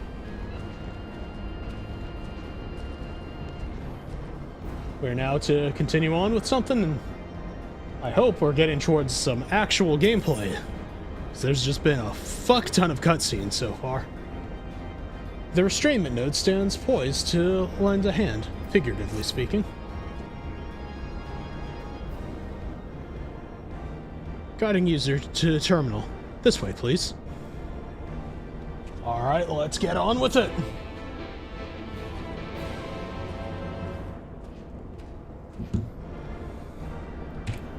Okay, time to pet the lad.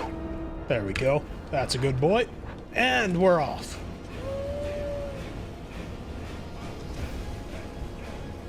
If I'm right, it should be near this area. And I'm not. Maybe it's on the other side. Who would have guessed? Me being wrong. A real shocker, I know. I'm sure everyone's appalled by that. Okay, Estinian. Oh yeah. That one's a song that's constantly in my playlist. Like, Oshinoko is one of my favorite anime. I think it's just expertly crafted. Like, the story is just fantastic. It honestly, it's a love letter to anyone that's ever tried to do any form of entertainment. And you can really kind of feel it because they really go into like the background of like how things work and everything, and it feels great. Like, it's a rough watch, but it's that kind of rough watch that's, you know, really fucking cathartic. So I like it. Don't look at me. This is a task for you and Alphino. Restrainment node. Access granted to user Wily's Buns and his adolescent Elizant companion. Master Buns' other companion is deemed a potential risk to safe operation and has been denied access privileges until further notice. Sounds like the way how my computer acknowledges my family. Wiley's brother, okay to use computer with limited access. Wiley's parents, not allowed to touch this thing for fear of the computer exploding.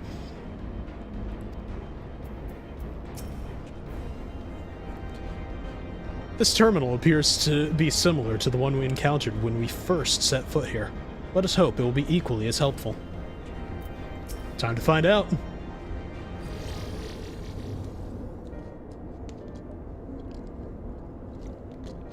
Let's see. According to the terminal, the central control system is presently employing software version 56.135. Dare I ask which version you are employing? It's like 5, right? Why, software version 42.002, of course.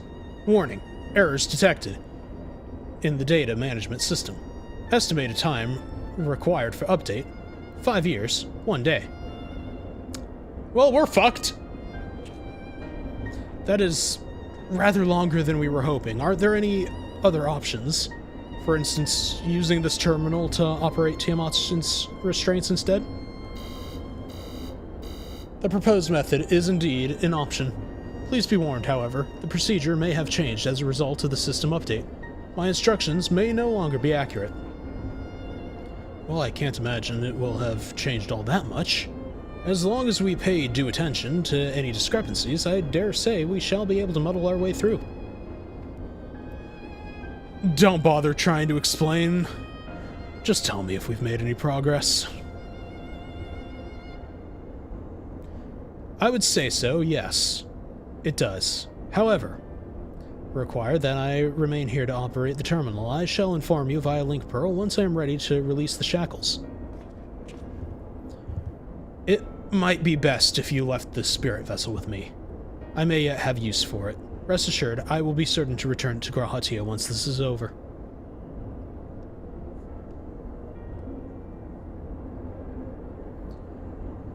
Just a little more work, and Tiamat will be free. But before we go any further, there is something I would know. When Tiamat and her kin fought against the Algan Empire, both sides were but dancing to the tune of the Ascians. And it was the same in Ishgard, where they stoked the fires of conflict between man and dragon from the shadows.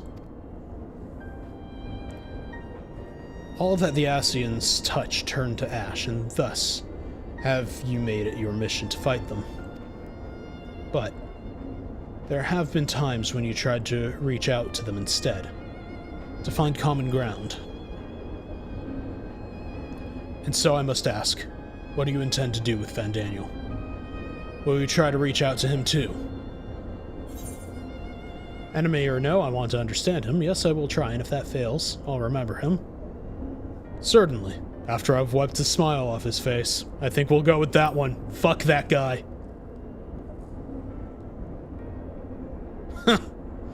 I'd rather put my lance through his heart and be done with it. But perhaps that's the difference between you and me. You see the good in people, even if it be but the faintest glimmer. I only hope you do not come to rue your benevolence. You think us unwise for viewing the world thus? Far from it. That it has ever been your way, as I learned when we journeyed together in it with Iceheart. Yet, the fact remains that there are some who view compassion as a weakness to be exploited, and that there may come a time when you extend the hand of friendship only to wish you had dealt the killing blow. So, save your mercy for those who deserve it. It's actually pretty wise. Well, we should be getting back to our task. If Alphino has things in hand here, I suggest we go rejoin the others.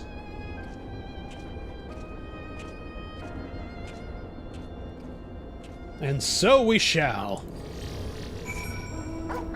And we pet the dog and we dismiss it because we forgot to do something important. Okay.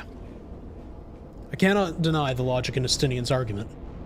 Given all that is at stake, even the slightest lapse in judgment could be the undoing of us all.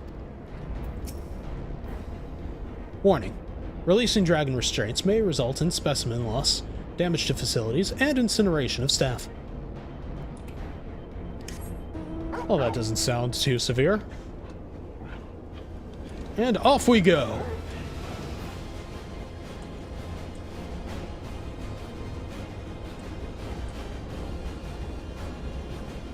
I mean, the incineration of staff part doesn't sound too bad. Like, that sounds like a job opening, to be honest. So I really don't think that's a problem for most. Like, the Alligans would probably just be like, you know what, we just don't have to pay this person anymore, so that's fine. Or, worst comes to worst, they just employ clones. Because they do have the technology. They could really have a one-person staff and just clones that they can kill at will. Which, honestly, begs of quite a few ethical questions, but I think that would cut down on staffing fees by, you know, a pretty wide margin. They just need to make the clones understand that they are there to die at the end of the day. So the spirit vessel proved useful after all. Excellent. He's like, I'm so glad I was carrying around my blood like a weirdo. If this Fandaniel truly is without reason or creed, he's no better than a rabid dog. Treat with him if you must, but be ready to do what is necessary. Again, he has a valid point. Estinian told me all is well, but nothing more. Honestly, it's like getting blood out of a stone with him. I take it I take it from Alphino's absence that he's needed elsewhere. Yep, pretty much. Well, that sounds rather frustrating, but you got there in the end. While you were off talking to nodes, Graha and I learned as much as we could about Tiamat's condition.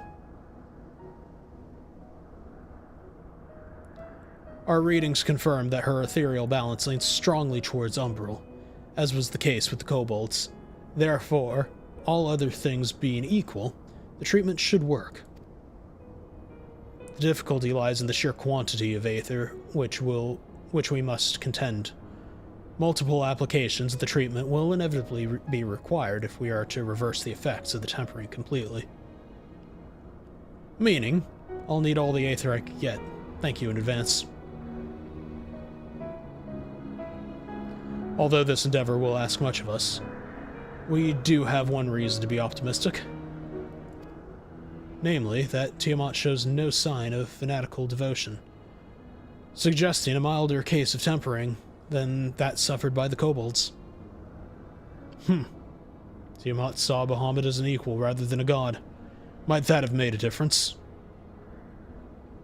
Now that you mention it, it very well might. She would not have believed it necessary to defer to his will.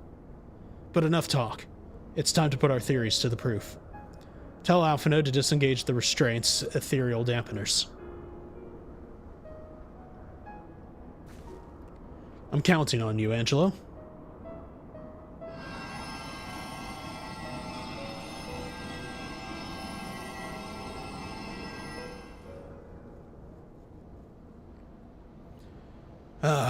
Such warmth. The frost that shroudeth my soul doth begin to thaw. But what are these visions of days long forgotten? Of war with men of Alleg? Wherefore do such baleful memories return to me now? Could it be that the process of restoring her soul to its pre-tempered state is awakening ancient memories? Or might the opposite be true? If so, by helping her to recall the past, we may be able to speed her recovery. Wiley, she trusts you. Speak to her. Ask her to tell you of times past.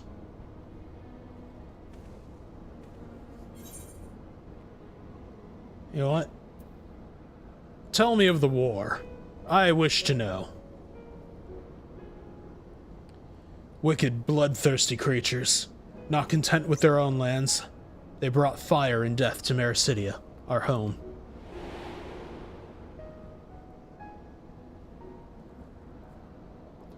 The tale began when Bahamut and I left our father's side. We took wing in search of a place to make our eyrie. Beyond the southern ocean, we discovered a lush, fertile land. It would come to be known as Mericidia by the children of men, though many years were to pass before they crossed the seas.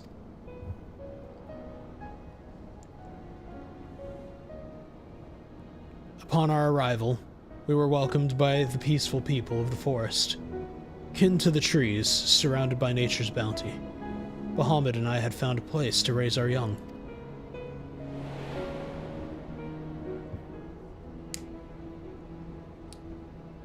Fascinating.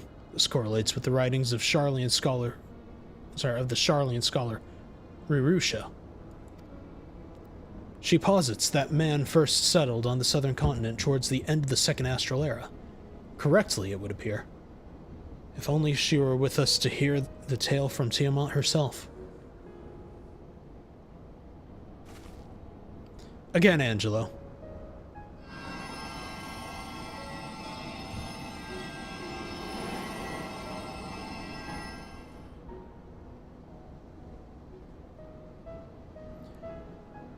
When first the children of man arrived on our shores, no foot did they set in those places over which we held dominion. Such was their fear of dragonkind, and they kept their distance, so we let them be. Yet, as the days went by, ship after ship appeared on the horizon, bearing even more of their brethren, who divided the vast land amongst themselves.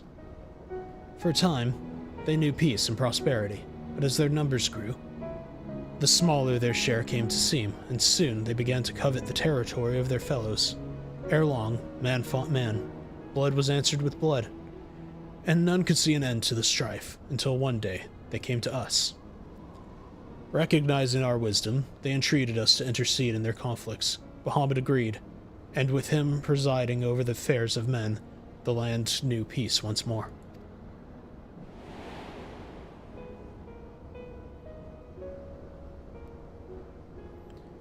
Alas, those golden days of harmony, too, were fated to end. For the men of Aleg slew my beloved, and I, in my rage and sorrow, heeded the envenomed words of the Ascians. The rest, thou knowest only too well.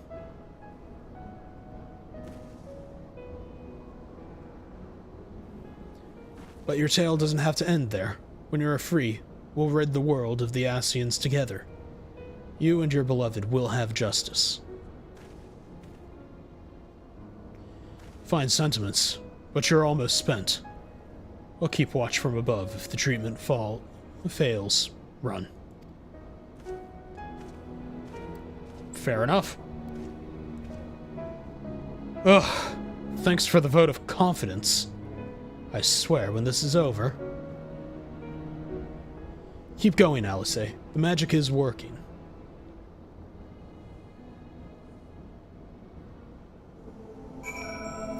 Okay, what's up, Gra? Slowly but surely, the magic is working, aided no doubt by the memories you bade her share. Well, we can't click on Tiamat, so we can click on Alice. Well, I knew this wasn't going to be easy. No patient could have prepared me for treating a great worm. But we're close. I can feel it. Well, I've only a few more drops of aether left to give. With yours and Graha's, this will work. Then I believe I speak for both of us when I say that you may take as much as you require. Careful, I might hold you to that. Alright, here I go.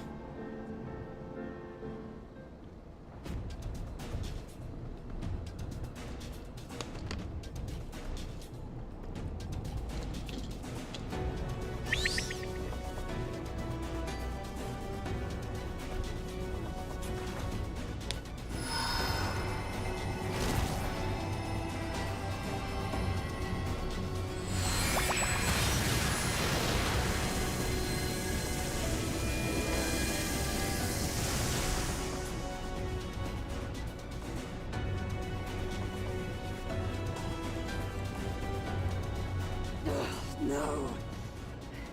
I'm almost there. Oh. Looks like we have to help her.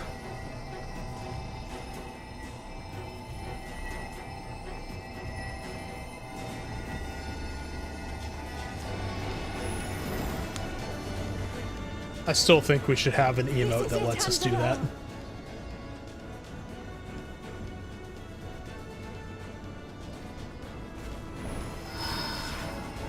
Like, we should really have a channeling emote.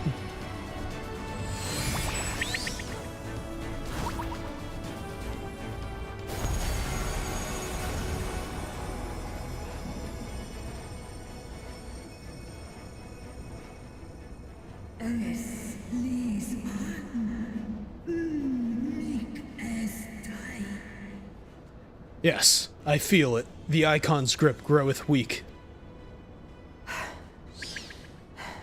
Did it work? We won't know for certain until the shackles are removed. Well, that's a little risky, isn't it?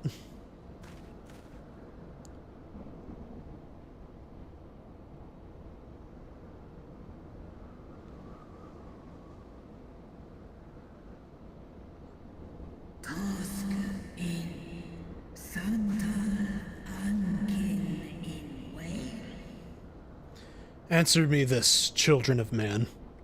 Can my kindred be saved in like manner? Many have been subjected to the Allagan's dark arts, their flesh irrevocably altered. For such tortured souls, I fear there can be no salvation.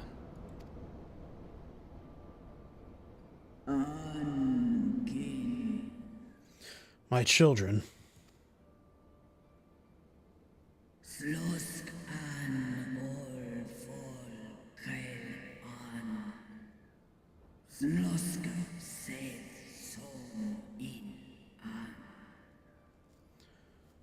Should you hearken unto my call, we shall fly together once more.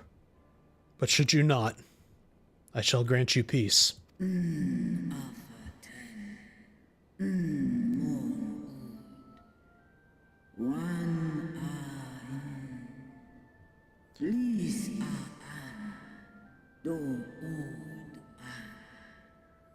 Better to die than live as a tool of evil. You too would wish this, I know, and I shall do as I must. When that time comes, you won't be alone. We'll stand by you.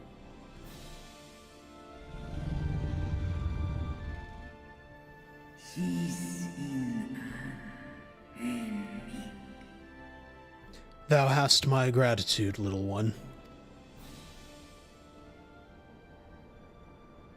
Alphino's ready. It's time. There we go. Time to do it.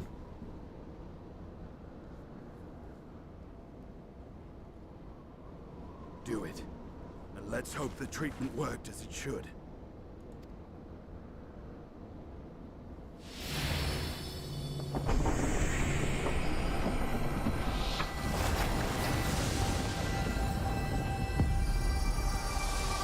Justinian's just like, I can't break eye contact. I can't be a bitch.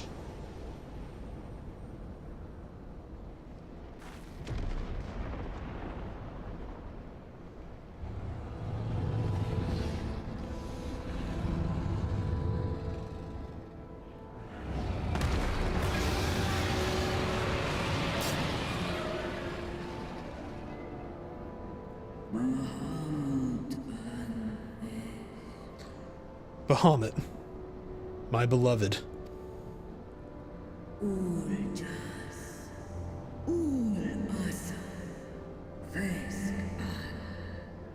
For vengeance and atonement, I rise.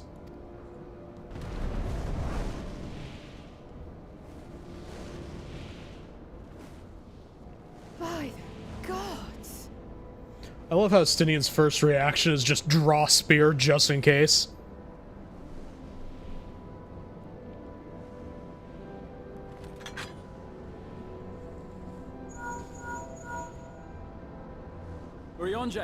timing could not be better. Understood, we're on our way. Well then. I wonder what's happened. He's been sighted over Pagelthan. Well, that's certainly not good.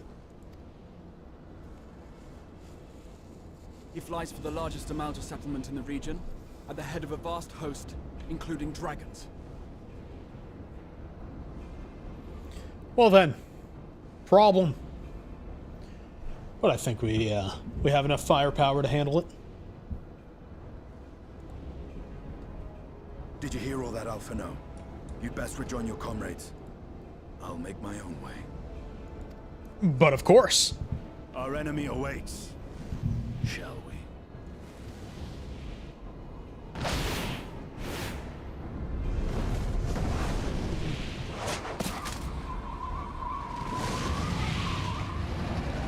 I don't even want to have to question the amount of output that his leg muscles have to do that. I just think about that. That's gotta fucking hurt the knees. I'll be fine. Plenty of time to recover on the airship. Fair enough. Well, I'm sure you're desperate to rejoin Estinian and Tiamat. Sorry, you're desperate to join Estinian and Tiamat in battle. It would be wiser to gather full strength of the silence first. The foe we face demands no less.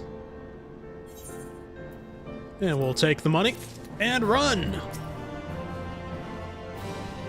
Okay.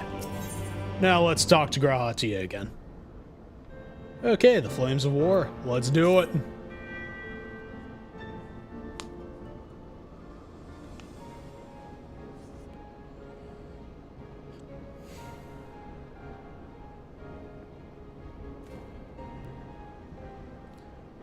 I have already sent word to the others. We are to rendezvous in Uldar, at the Hall of Flames. Let us collect Alphino and be on our way.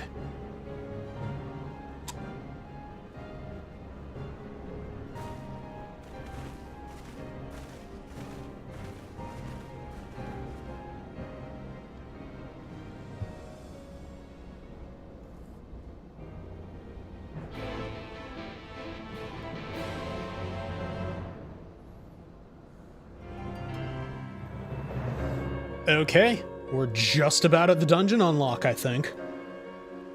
Yes, we are. Okay, Alice, what's up? If you're worried about me, don't be. I got some rest during the flight, and now I feel ready for anything.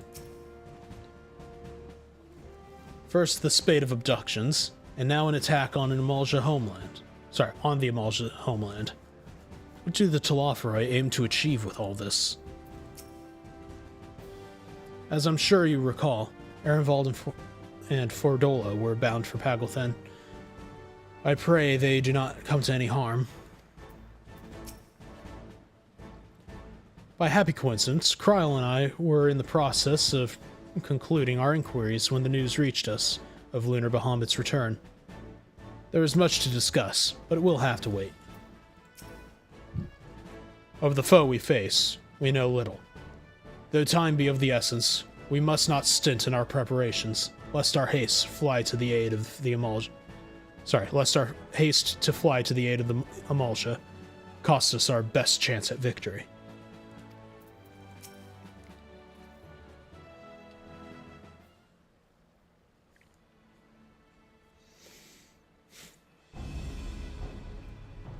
Now I know some of you could do with the rest. But I'm sorry to say the Telophoroi have other plans. Pagelthan is already under siege.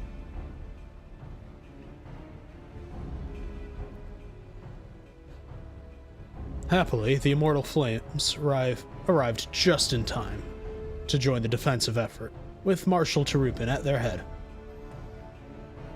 Well now, given the failure of the peace negotiation, I was uncertain how the Sultanate would respond. It is good to hear that Uldar has not abandoned the Amalja. Abandon them? Did we not profess to be their friends?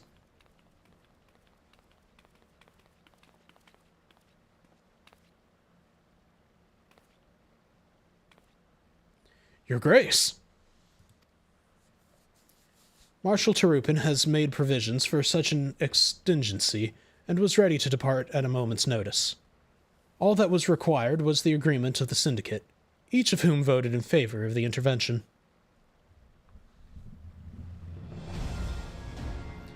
Nor is Ul'dah alone in its resolve. The other Alliance nations have likewise dispatched their troops to Pagelthan. Yet, even with our combined strength, we shall be sorely tested, for we face not only the might of an Imperial Legion, but Lunar Bahamut and his draconic horde besides. Tiamat's children. Fight as we may, victory is by no means assured. But not all of the omens are grim. Our forces report that despite their proximity to Lunar Bahamut, none of the Amalja show any signs of tempering. Strange. What primal should turn down a chance to claim new thralls?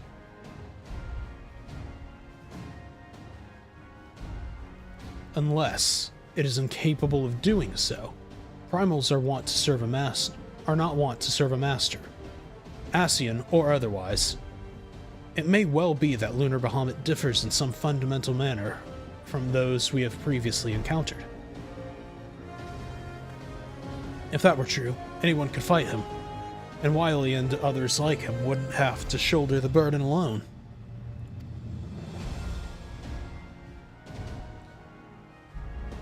Be that as it may, Lunar Bahamut remains an incalculably powerful foe, whom our soldiers will struggle to best through mere force of arms. With the aid of the Scions, however, I believe they will fare rather better. Assuming, that is, you are ready to take the field. An airship awaits to bear you to the front. Pray set forth as soon as you are able.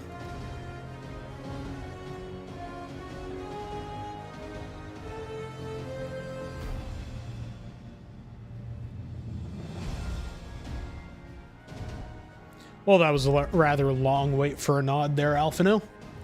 Way to keep us waiting, buddy. I, meanwhile, shall continue to coordinate our forces till next we meet. May the 12 bless and keep you.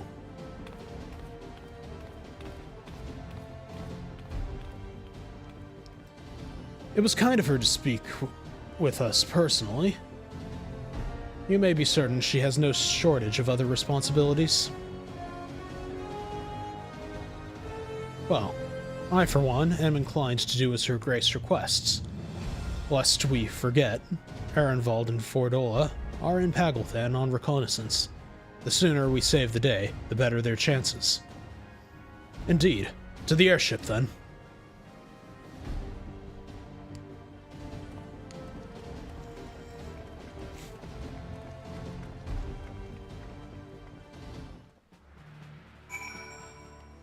Well, guess we gotta go to the airship landing. That should be fine. Honestly, it's weird to see Ul'dah this empty. Oh well. Time to get to a dungeon, and if anyone wants to join me, feel free to come on over to Leviathan. We have limited time, though, so if you want in, by all means, hurry on over.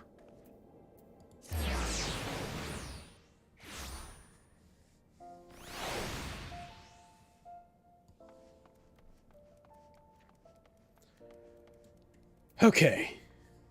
So, the Telophori have constructed buildings capable of tempering, and primals which are not. What secrets are they hiding? Given what we know, some, or perhaps all, of the Imperial soldiers may have been tempered. If we can subdue them, we should be able to do something about that. But they would still see us as enemies even then. That said, they wouldn't be deaf to reason, which is better than nothing. It is not impossible that the Telophori redirected some of the troops stationed at the tower to the front line. If so, this may all turn out to have been... Words. My brain ain't working. If so, this may all turn out to have been to Ehrenwald and Fordola's benefit. There we go. I don't know why that one was so hard. You ever have that? You're just reading something and your brain just flatlines. Do you think Estinian and Tiamat have already reached Pagelthan? Ah. But I should know better than to speculate on the whereabouts of the Azure Dragoon. Forgive me.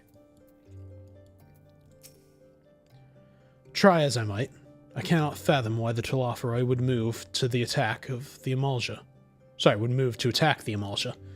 If Van Daniel's objective is death and destruction, one of the city-states would have surely been a better target.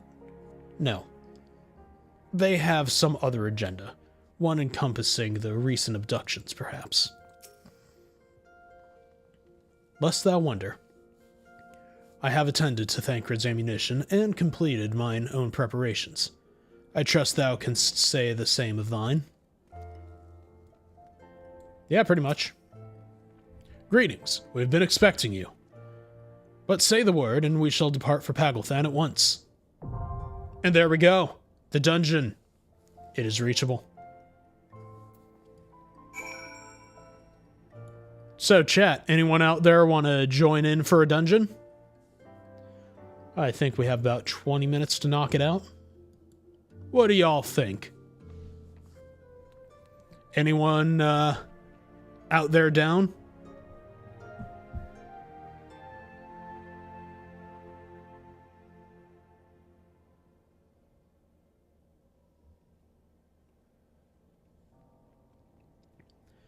And let me just check something real quick. While we're waiting to see if anyone's interested.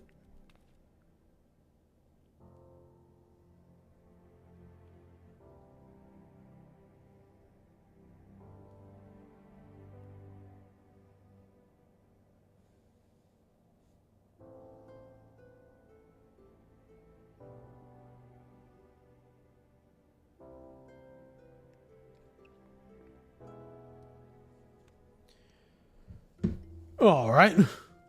Well, may just be the case that we're going to have to run this with our NPC friends here. And I'm fine with that. Well, let's go.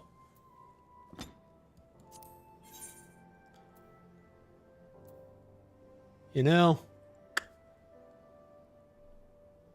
we could take the twins. But we're gonna leave Thancred behind, and we're taking Grahatia. Let's go.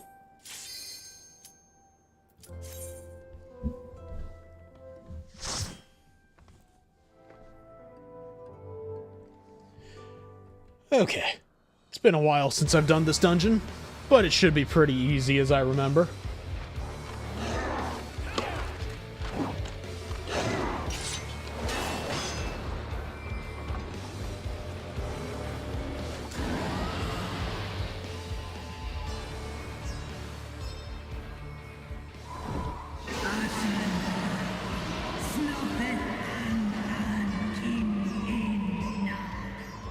Okay, she's gonna fuck up some Ascians.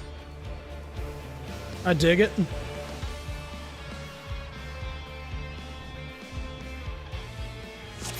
Okay, let's see. Do I have my carbuncle? I do. So let's get through it. Okay, we send off Grahatia. He can handle things. And we'll just use Bahamut to fight, you know, the Tempered by Bahamut. Totally makes sense, you know, fight fire with fire. We are getting ever so close to having Summoner feel good. It takes at least till level 90 before Summoner actually makes sense. Because right now we're just at about half strength.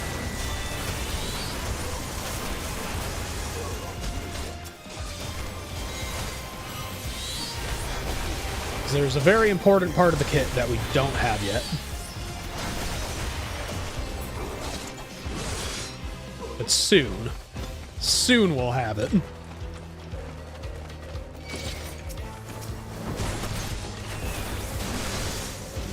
And we just kind of knock this out.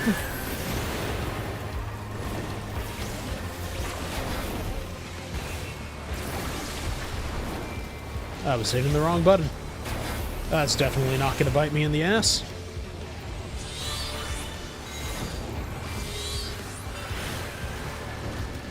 Now, even after having this mouse for a while, sometimes I'll still hit buttons in the wrong order or just hit the wrong buttons altogether. Still not the biggest fan of how MMO mouse layouts are. Because sometimes they do just feel a little cumbersome. Yeah, see, when you have the MMO mouse, it makes everything within reach, but when you're playing Summoner, it feels almost like it doesn't matter because you still have a long wait time before everything gets to be useful. So it still makes me feel a little bit like just kind of dealing with nothing.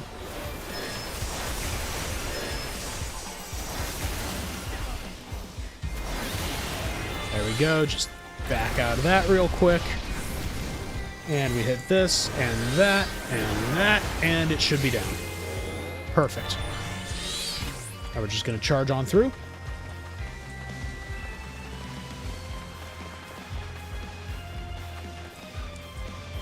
Oh, hey, we got some kobold friends. And we're just going to use the last one of the Ifrit. Grab our Garuda. And continue on. Always good to have the strong AoEs ready.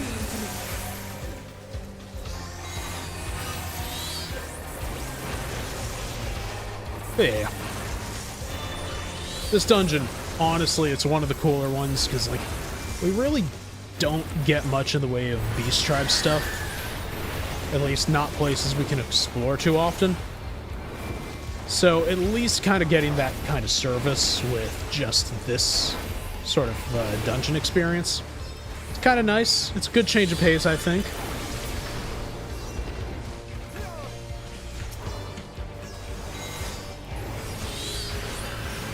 Okay, then we just hit this, hit that, hit this, boom.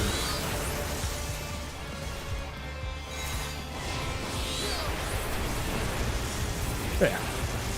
All we gotta do, just grab all the things we can. Actually, I think we can actually go and run forward a little bit. You underestimate me. There we go.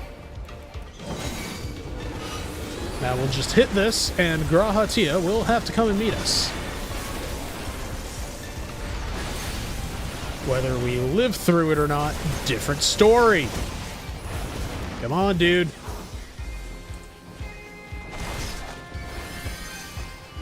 Okay, we got hit with the Lustrate. That's good, and now we can do our thing. Definitely keeping me a little bit afraid there. Love it when the computers go with a sort of, you know, you pull, you tank mentality. Always a good time. Though, to be fair, I am definitely one of the kinds of tanks where it's like if someone gets on my nerves and they're a DPS, and it's a random, if they pull it, it definitely is something they themselves have to tank.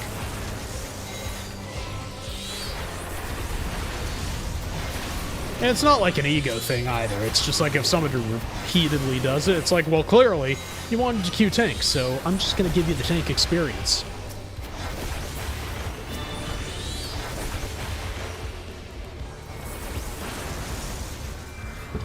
So yeah, let's just focus this one down.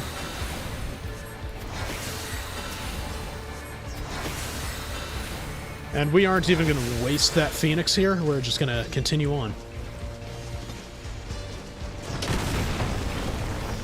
So we should be about a third of the way done already. Just like that. It's just that easy. And now we can open using this.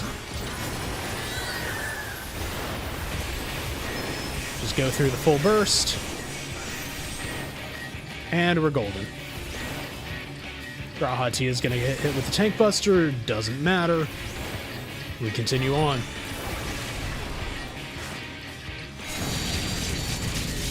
See, this is a cool mechanic, having to run in and drop these things off on the lights. It's like the way how they, you know, they look. They're kind of like, they work like lightning rods. I just always thought that was a cool mechanic. Haven't seen anything like that in a while. And it's unfortunate that we haven't, because that was actually a really cool idea. Now we're going to addle that. We're going to get hit with ones that stay out. And we just need to be real close to this, or not. I guess it's teaching us the lesson. And the lesson is that I'm stupid, because I got hit by 2 things for damage. Now you want to sprint in and out, but I missed it, so we're just going to have to hope that the NPC can heal me. Let's hope Alphino can do his job well. But I'll throw the Aegis on just in case. A little bit spicy there, but survivable.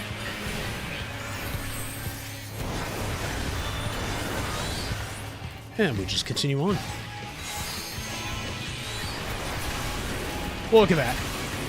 Almost halfway through it with the NPCs. They do actually feel pretty good. When they were first introduced, they were kind of trash. Okay, these are the small ones, so they're easier to get through. We go all this way.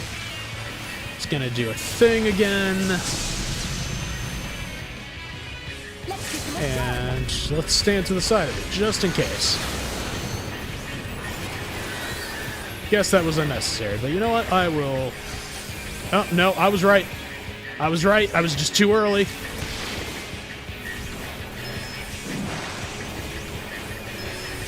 Always happens like that. Whenever I remember something, I always remember it in the wrong order. Does anyone else do that? It's like, ah, yes, I have this perfectly memorized. I just have it memorized by the page numbers being out of order. But I remember every step, just not where they need to be.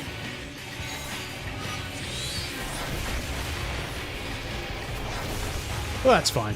I can manage with that.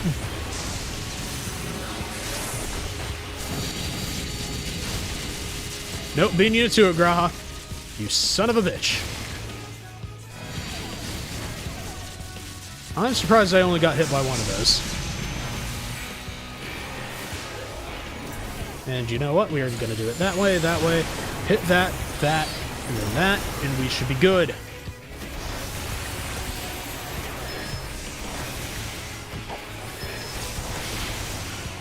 There we go. And that is a boss down.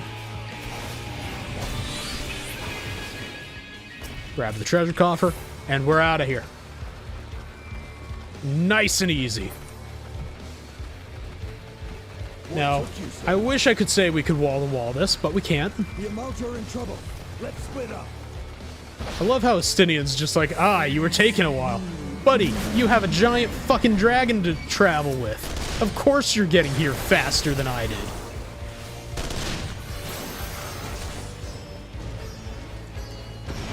Okay, Amaryk's here. That's usable. Okay, come on, buddy. I guess we'll just have to hit these things this way. There we go. That got Graha's attention. It's like, hey, stop hitting my friend. So there we go. Get the little NPC bastard over here.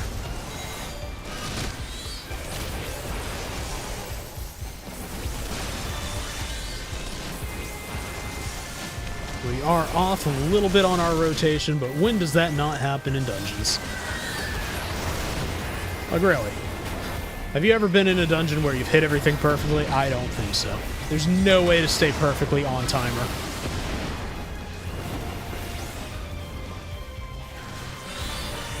Just gonna hit that, and then this. And let's just hit him with the Ruby Disaster.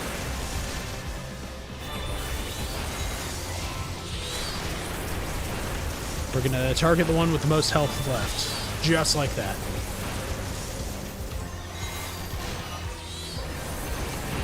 And there we go. Easy.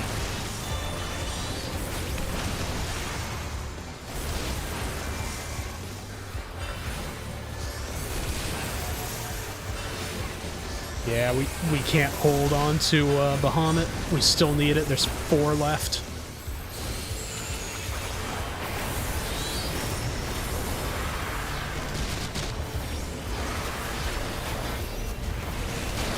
But that's fine. We can just do it this way. I do love how Summoner just melts everything once you get Bahamut out. It does feel kind of nice.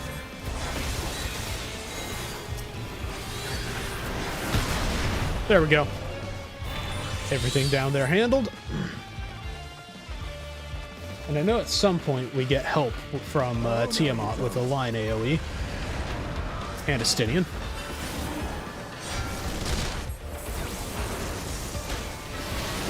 Just like that. Look at that thing. Melted.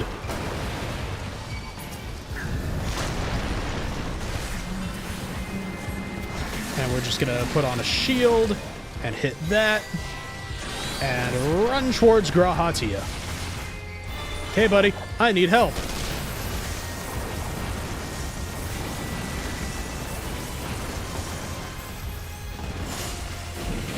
Of course, Grahatia is bad at positioning, so we have to deal with that.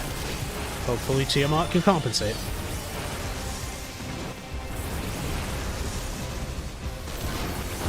We're just gonna hit this, hit that, hit this.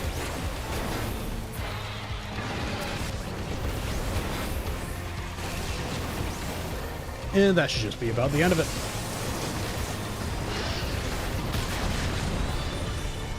Oh, hey, treasure. Neat. Now, can I attach things? Yes, I can. There we go. Equipped right then and there. This boss, kind of a pain in the ass, not gonna lie. I'm not a fan of the design of this. I think ad fights in any game fundamentally are one of the most boring designs. And honestly, it's just not a fun way of doing things. Like, it just makes you kind of hate what you're doing, in my opinion. Because they're just so boring.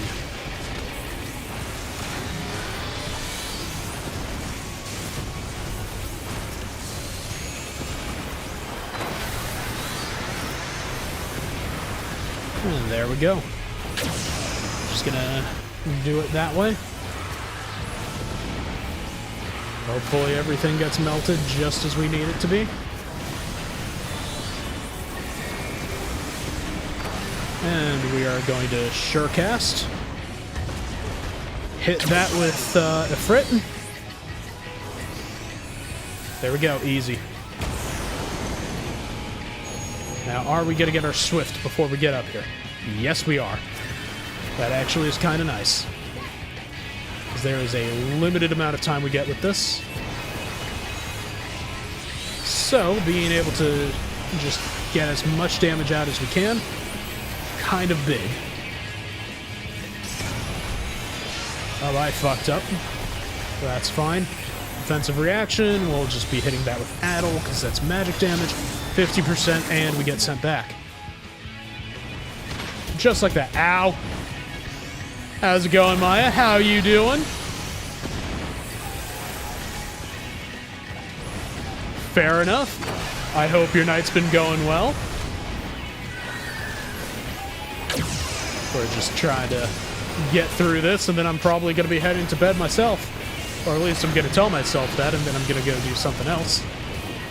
But, chances are I'll be trying to go to bed. Knowing me, I'll get distracted by something that I'm like, ooh, I have a new thing I can do. And then just be up for several more hours. As I tend to do most of the time. Glad to hear you're doing well. Okay, let's see. Oh, my Surecast is not working.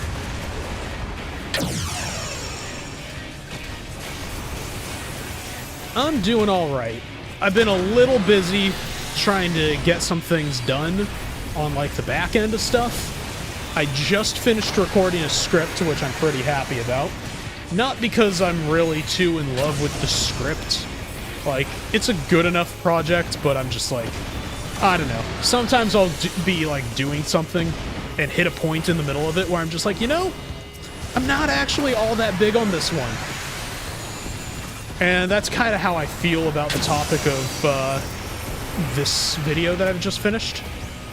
Because I'm just like, you know what? I'm kind of bored of it. I've been working on it long enough, and now I'm just kind of tired of it. I want to get it done, I want to ship it out, and that's it. I think everyone's had something like that at least once, though. But yeah, other than that, just kind of been working on some stuff. Mostly job stuff. Looking at possible upgrades to my computer because this thing is nearing the end of its life cycle. More so in the fact that it's outdated rather than it's having issues, but by the time that we have to update the Windows OS, it will definitely not be able to support 11, which is a problem.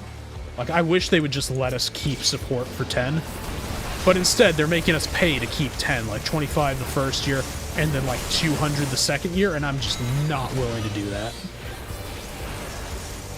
Like, it's really unfortunate, because I like 10 to a degree.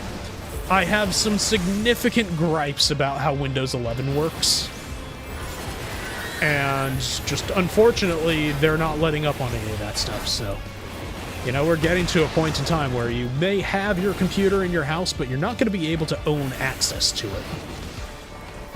And that's kind of why Windows 11 bothers me. But I'm kind of at the point where it's just like, I'm going to have to update to 11 because we just don't have support on most things with Linux yet. Because I was very tempted to swap on over to Mint just to have something that was kind of nice. You know, something accessible as a starter thing for Linux.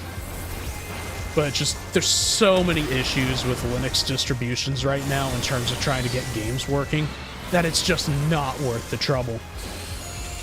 Like, Linux is just one of those things that, unfortunately, no matter how good it gets right now, it's still going to be just a pain in the ass to function every day. So, figure I might as well just go with 11. Which I still don't want to do, but, you know, sometimes you just gotta suck it up. And Alistair's trying to take my dragon. Yeah, and I don't like that either. I actually am very much against not owning our own games. Like, I can kind of understand it with MMOs, like having a live service thing where you should at least be able to own your data. But the issue of having servers, I can understand not owning the game from that aspect. But I still think we should have, like, the right, like, let's say if you get banned, right, you should still have the right to access your data. You should be able to get your character off the server. But they don't want us to be able to have our own things, and I am about to die. Alpha, no, do something. Hit me with a lustrate, damn it. There we go. Just the beginning. Oh, that got a little hairy right there. But it's okay. We're alive still. Grahatia, on the other hand, cannot locate him. Slight problem with that. But we'll also just get Garuda out here, and we'll be fine. Exactly. Like, you shouldn't have to have internet... God damn it. You shouldn't have to have internet access to play a single-player game. There's no fucking point in it. Like, oh, but we need to verify your system. Why? Why do you need to verify my system? I'm playing a single-player game where nothing I do affects anyone else. If I, for instance, want to modify the game in some way, shape, or form, and it doesn't affect anyone, because it's a single-player game, the only person's experience who gets affected is me, I should have that option. I should be able to choose how things are with my own game experience. For instance, one of the best things about, you know, playing games back in ye olden times where you got to own your own games, cheat codes. Cheat codes were fucking awesome. Having extra little Easter egg things like Big Head Mode. Does anybody remember that? Or like fucking infinite money codes. where you could just instantly, if you don't want to play through the story of a game in a game that has no new game plus, just get all the weapons, get all of everything all at once, be able to do that from the start, trivialize the entire game, I think that's fine. I think we should have more than the right to do that. But for some reason, you know, some people out there, they think that's a problem.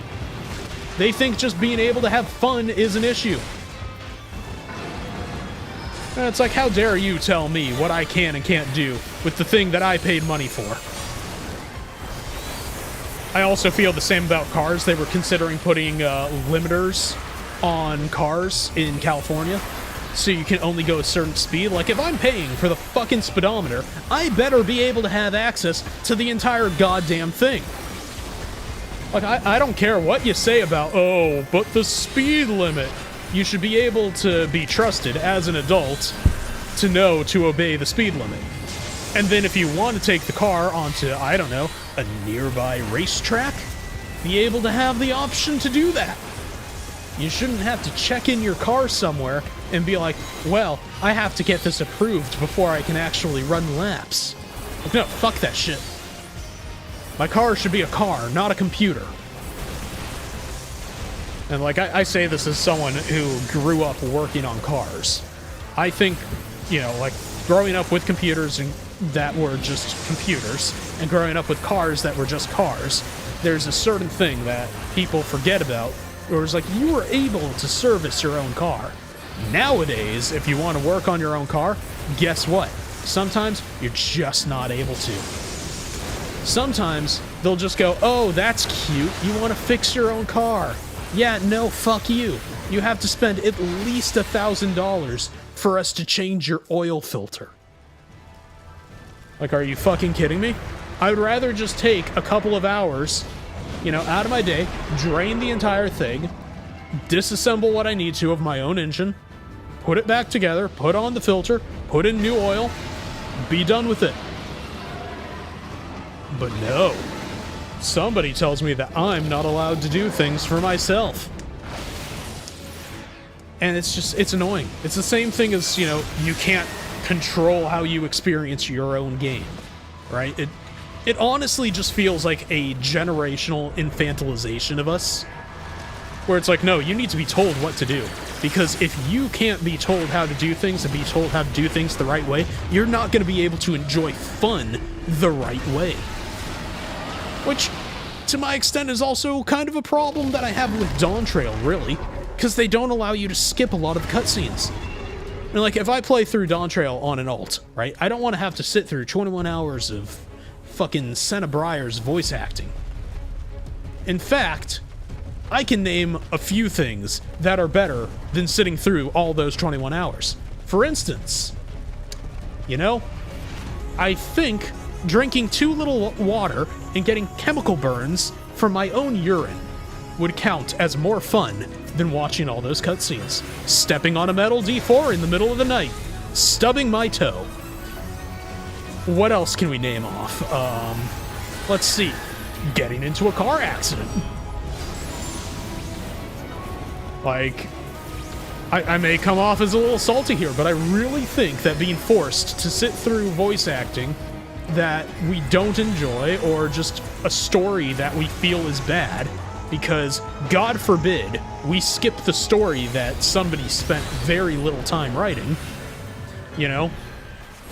Like, that's kind of the problem with Final Fantasy to an extent, is they force you to an extent to go through things, even on your alt, instead of giving you the option of, oh, hey, we can flag your account as having already done this stuff and giving you the option to just skip through things. Because, you know, how else can we get you to buy that story skip? Which, honestly, just kind of strikes me as a little scummy. Like, I don't like it in general.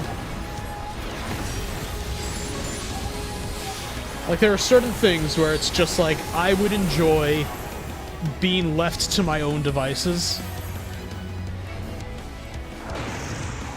Like, I don't know, maybe I'm not doing it right if they're saying that, right? But, like, there was an interview with Yoshi-P that actually kind of bugged me, where he was like, we're doing this so you don't skip the critically acclaimed story. Well, what if I don't want to play the story? You know, what if I'm a new player and I just want to be able to raid with my friends? Because, you know, coming over from World of Warcraft, I was a raider. Raiding was what I liked doing. Did I also like story? Yes. I was also a lore guy. But for a lot of my friends that came into this game, they didn't give a shit about the story. Because they just don't care. They want to get to that end game treadmill. And being told, oh no, you're doing this wrong, that's kind of insulting when you think about it. That's like, ah yes, dear player, you're too stupid to make your own decisions. Let us tell you, after you've spent, you know, all, what is it?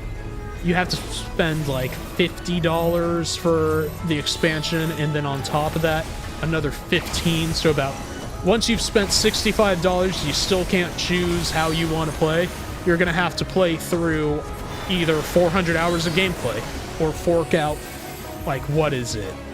$30 for a story skip to current?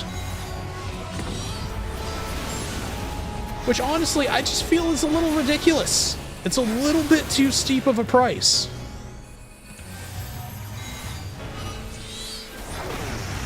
Because again, it feels like they're telling you how to spend and enjoy your time.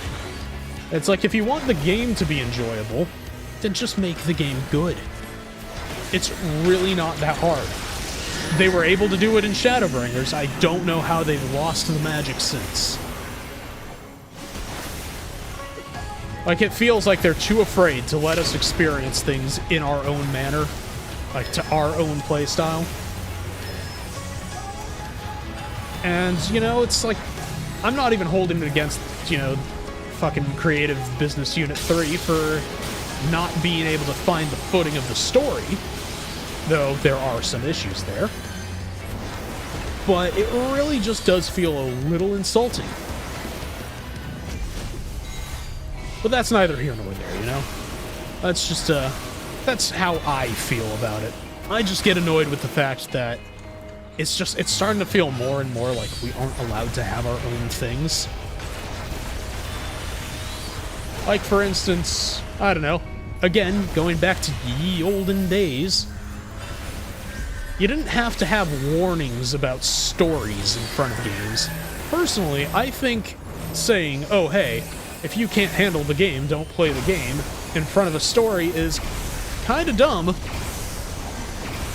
because you should know what you're getting into when you buy a product. You know, people should be enough of an adult if they have their own money to buy something. If it's like a warning for parents, right, that's already what the rating system's for.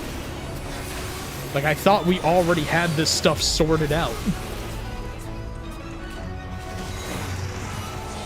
Like, I don't know.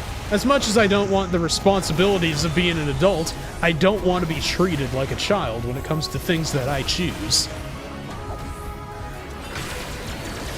But that might just be me. And yeah, exactly. Authenticating to a game server to play is the dumbest thing. Like, why do you need to know? What are you trying to do? Do you need to get the metrics of how long I play? Is that really so important?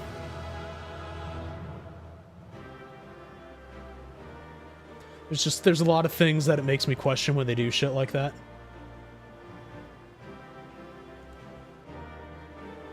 Because, like, oftentimes, the same people who implement stuff like that really do things with the game that shows, like, they don't respect your time. Like, when's the last time you've done, like, an 100% run of a game and felt satisfied that it was actually respecting your time as a player? Where it was actually, you know, the time put into it felt worth it. Because I haven't, in the longest time, completed something and felt it was worth it. And time for a cutscene. Thank you for the ducks. Much appreciated, Maya. And thank you for the hydrate. I can definitely use that right now.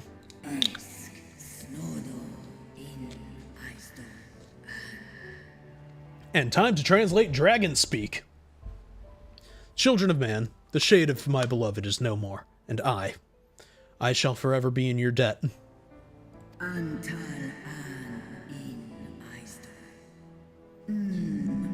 See, this is one problem I have, like, immersive as it is, with the dragons having their own speech, I feel like if they can speak to us telepathically, we should be able to, like, hear them speaking in our own language, and then in the background, maybe have some of the dragon speech. It's just a weird choice not to have it actually be something we can hear. Anywho, small gripe. Just a personal opinion. By your deeds we are set free, and free we shall remain for as long as I draw breath. Never again shall the dragons of Mericidia hearken to the lies of the Ascians. This I vow.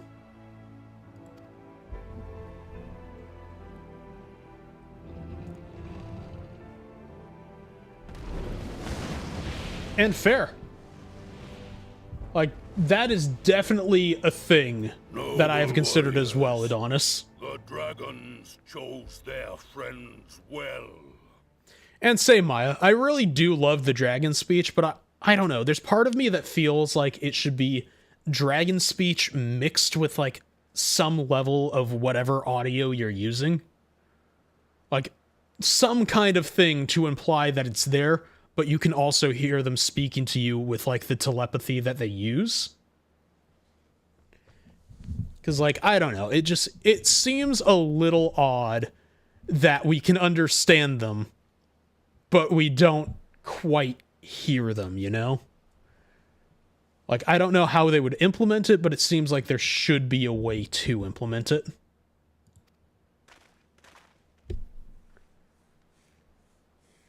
Like, I don't know. There still needs to be a way to work it out. Long have our peoples waged war, but no more. Because, like, I, too, really do enjoy fictional languages. I think it shows care when they do it. Lie beside our own. By our words and deeds shall we honor their sacrifice. But, like, even something like this, right, with the Eorzea, where they have, like, a whole thing they do, where it's like they have a speech pattern, they have an accent, they have things that reflect culture in it. I think they could do something similar with the dragons.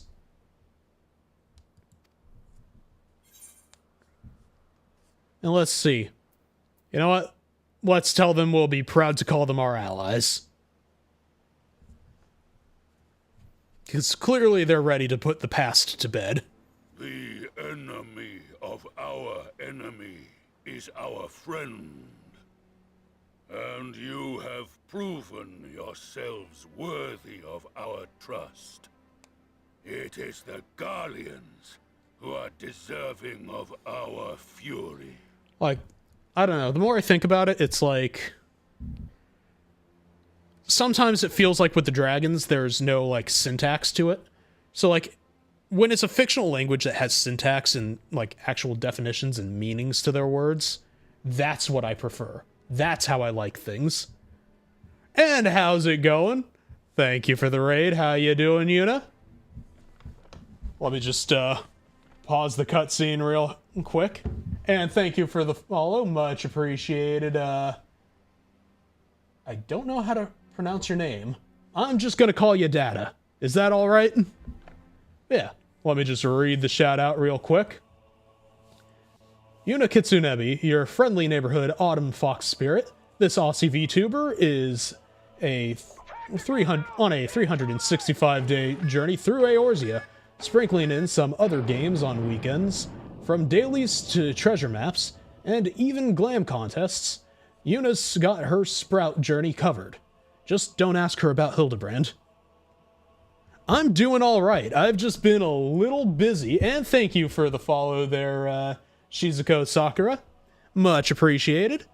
Just been having one of those days where it's like, I have a bunch of things to do at once, I get them done, but then I still feel like I haven't done a lot, you know? But it's one of those things where it's like, I don't know, sometimes I'm super productive and just want more work. Like, have you ever had anything like that? Yeah, the shout-outs, they can be a little odd, so I'm gonna have to ask, why am I not supposed to ask you about Hildebrand? Am I allowed to ask why I'm not allowed to ask? And let's just let the cutscene run. We only have so many delays on the ads. So I think we'll go a little longer tonight. And rally as many as possible to the cause. Till we meet again. Yeah, we're currently working our way through Shadowbringers and into Endwalker. It's been a little bit since I've been able to drop in on your stream. Where are you in game, by the way? Like, have you got through Shadowbringers into Endwalker? Fair enough. See, asking about Emmett, now that is a dangerous topic. Yeah, that bums people out. So I take it you've gotten to that point at least. And thus did we make allies of the Amalja. Okay. So, what have you been thinking of Endwalker? How are you feeling about the post-patch stuff?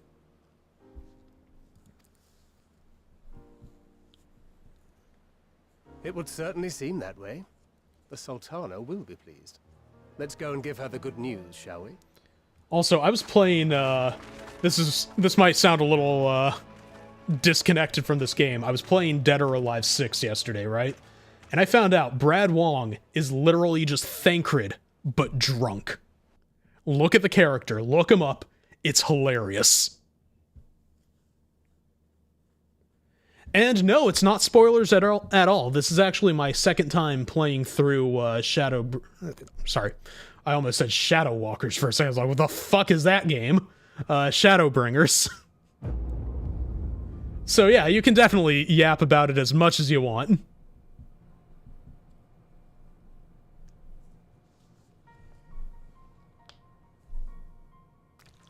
And fair enough. What in Ralga's name happened here? See, I really liked getting into Endwalker. Because, like, you can bet these poor sods aren't here by choice. When you look at this area, right, it kind of feels almost Lovecraftian in nature, and being, like, a fan of classic horror and, like, literature as well, I like things that have kind of, like, the Lovecraftian sort of vibe that you get from H.R. Geiger's works. And, like, this is the kind of thing that I really enjoy. It's just, like, this almost inhuman sort of alien, kind of using flesh as a building kind of thing. There's just something about it that always just feels so visceral. And it's just fun. Ew. I forgot that the floor is squishy and I don't like that. The sound on that is just a little disturbing.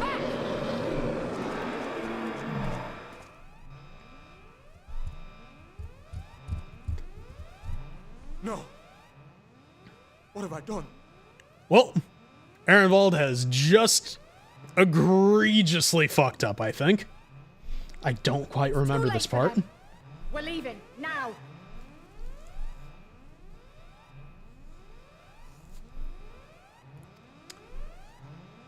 Okay, let's see. Oh, all caps. Okay, you have some strong feelings about this, Yuna. Okay, let's see. I miss my dead husband. They brought him back and then took him away again 3 times. Also, Grahatia, please stop talking to me. Medion, my beloved, I believe this happened to you. Hermes deserves the gallows. Also, Stinian fan service scene saved my life. Thank you for coming to my TED Talk. Yes, the thing about Hermes. I would like to point out that, all of the evil in the universe We came together and we're leaving together. was caused by a blue bird. You know what else has a blue bird and sucks? Twitter.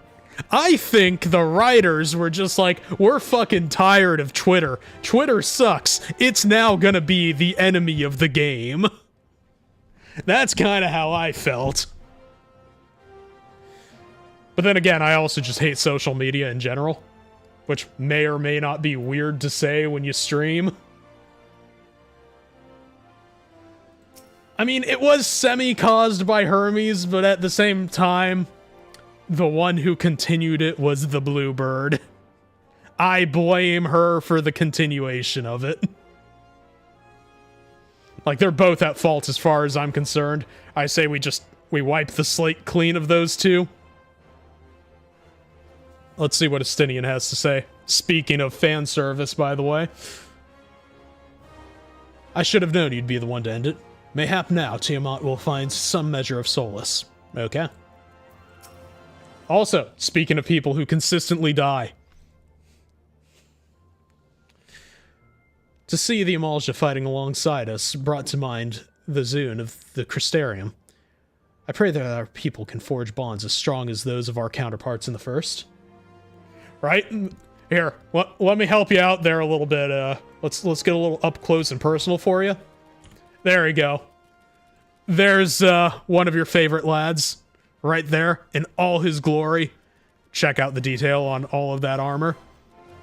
And okay, that's about enough of that. I'm not sure how much you can handle for today. So let's talk to Alice now. From what I could tell, there didn't even seem to be many Imperials in the vicinity of the tower. Hopefully, Arenvald will have used the opportunity to get in and out undetected. Well, I think his ship has sailed on undetected. Right? There's the alive one. He's just gonna stand in the corner, brooding as usual. Oh, there we go. We're gonna just speed through Grahatia for you. Tiamat did all she promised, and more this day, but I doubt she will be satisfied. Nay, she will fight on in the defense of her children, wheresoever they may be. Okay, cool. Moving on. Thancred. Buddy, I found you in another universe, drunk and fighting people for no reason. Well, other than it being fun. It will take more than a single victory to wash away all the bad blood between men and Eorzea. But one has to start somewhere. He's got a point with that. But where is that somewhere? Though the day is won, thanks in no small part to thy valor, the Telophoroi are far from defeated. Yet, be that as it may, 'tis only right that we rejoice in Lunar Bahamut's banishment unto the Aether. Yeah, I wonder how long that celebration's gonna last. I don't know. It definitely will be long-lasting, like all of our victories, right? While it would have been too much to hope that we have seen the last of Fandaniel, we have dealt his schemes a telling blow this day, and that alone is cause to celebrate, and celebrate I will. When we have received word of Arenvald's safe return. Yeah, Alphino, buddy. Oh, we're gonna have to have a talk. Okay, well, let's see when the dust settles. But yeah, what all were you up to tonight, by the way? Sorry, I'm trying to, like, juggle a bunch of things at once.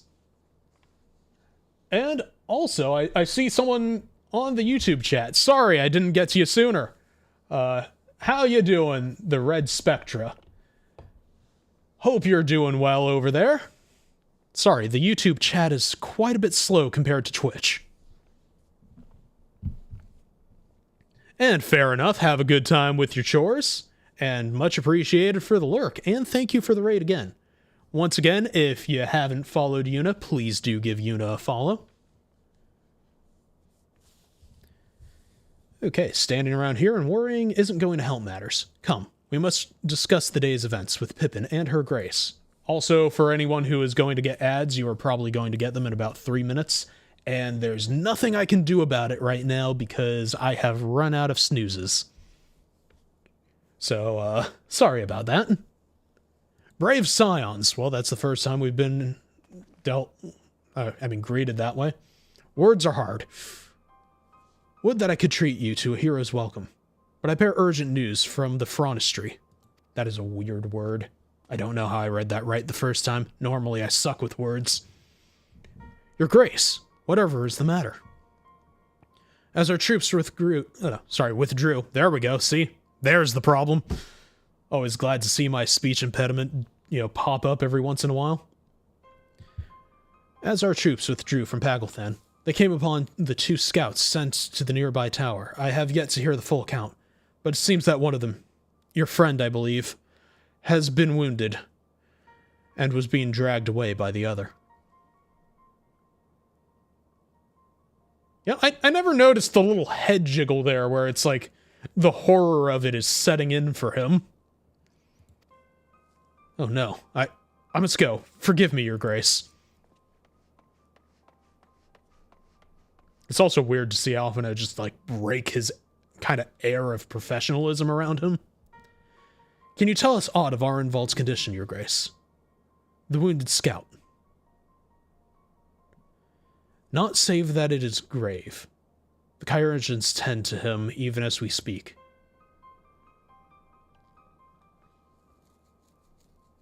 The infirmary must be inundated with wounded. If all of us go, we'll only get underfoot. Wiley, Estinian, would you mind going after Alphino? He may need some support from someone other than me.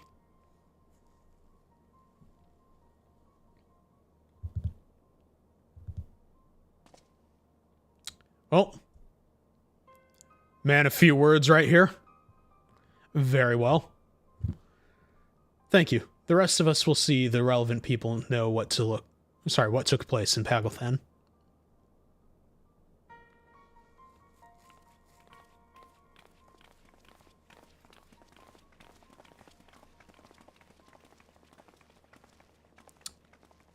You know, the one thing I always question, like, here it makes sense, right? Because they have this sort of sweeping shot, and then they actually have us have at least one thing of dialogue.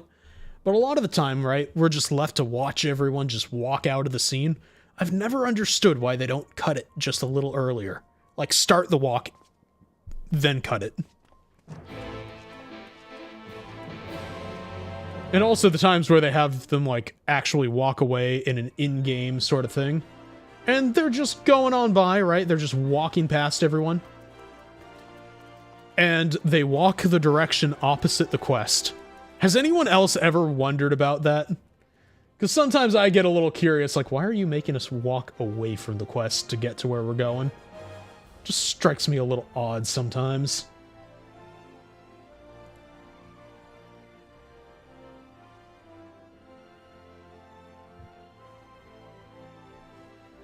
And I'm just gonna catch up with the chat real quick. There were some things I think I missed. Oh. I just need one moment to send a message to someone real quick. Just because I missed the message as the raid was coming in, and I feel a little bit bad not responding. So I'll just catch the person in their DMs.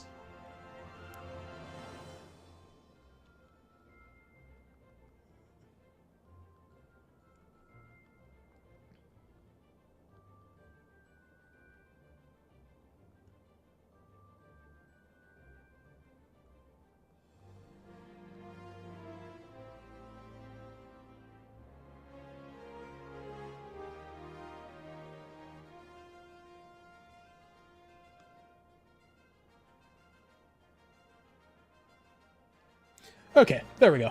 Sorry about that.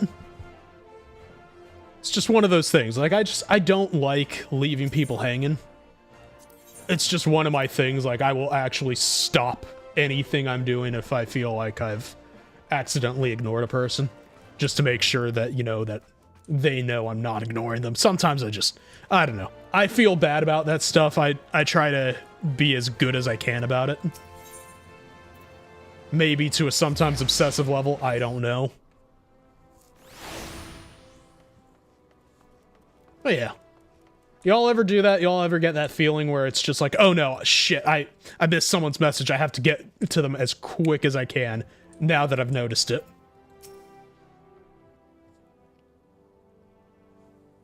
But yeah, that's kind of a thing with me.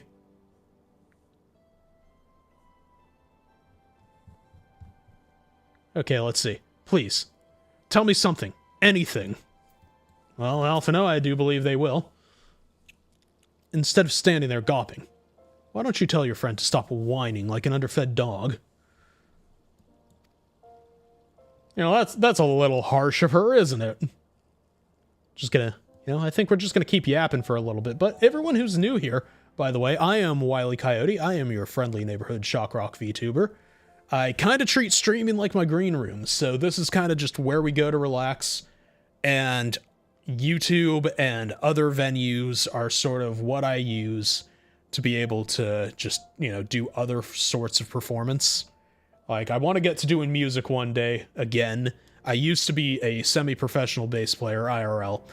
Then I got into a car accident, and I'm not sure if you can hear it, but let me just put my hand to the microphone and just... You hear that crunching? That's what happens when I close my hands, so... I've been learning how to sing over, like, the past 5 years, and I'm hoping to be able to get into, doing vocals and maybe try out some vocal covers once I feel a little bit more confident in it. Because right now, I'm just not feeling my most confident or competent in singing.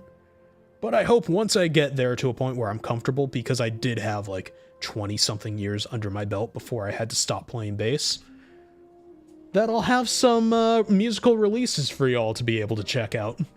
I do have some songs in mind, and I have been trying to get things up off the ground, but recording when you don't have the dexterity for the instrumentation anymore kind of makes things a little difficult. So one of these days I'll figure it out. Anyways, another one, come to see the lad in silver armor. Master, god damn, why do Ellison names always have to be a French?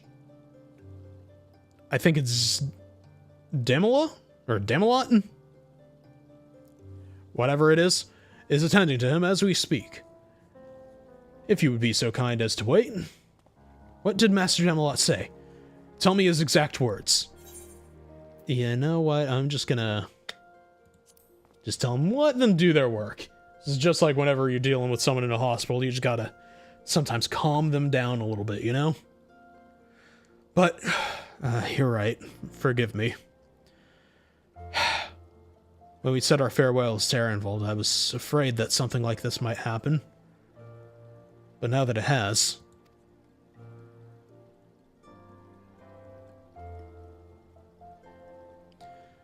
all we can do is wait.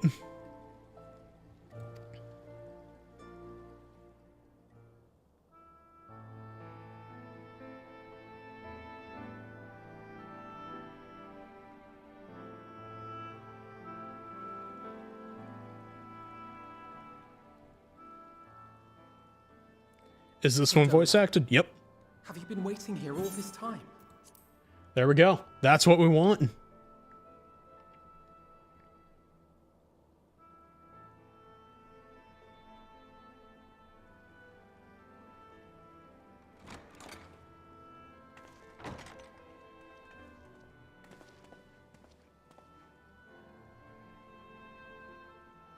We have done what we can. The rest is up to him. Izmir, does that voice feel a little old for the character? I do not think that wise. You must let him sleep.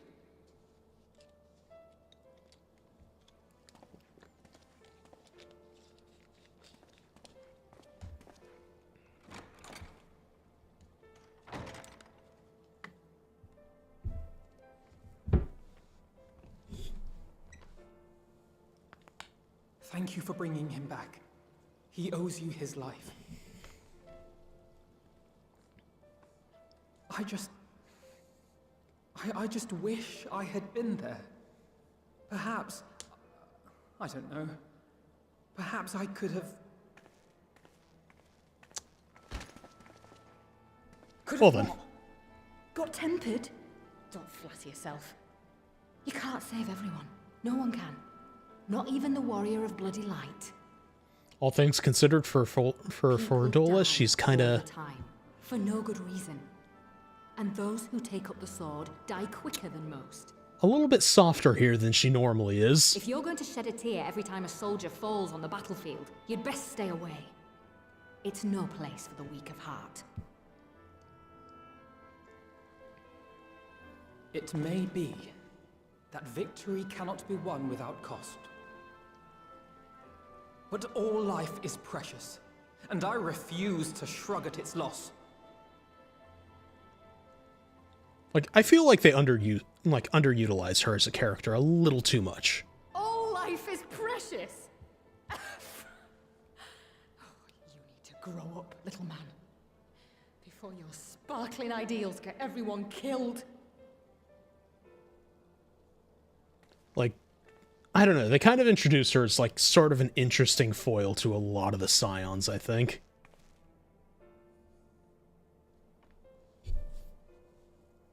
You're right. He is idealistic. But the world has more than its fair share of realists, like you and me. It's people like him who dare to dream that things could be better and make it happen against all the odds. They are the ones whose names live on forever. The heroes. And I do like the fact that they have him here like an older brother. Littered with would-be heroes. At this rate, you'll lot be next. Like, they just kind of have him defending Alphino. Precious dreams then? They'll be gone. Like dust on the wind.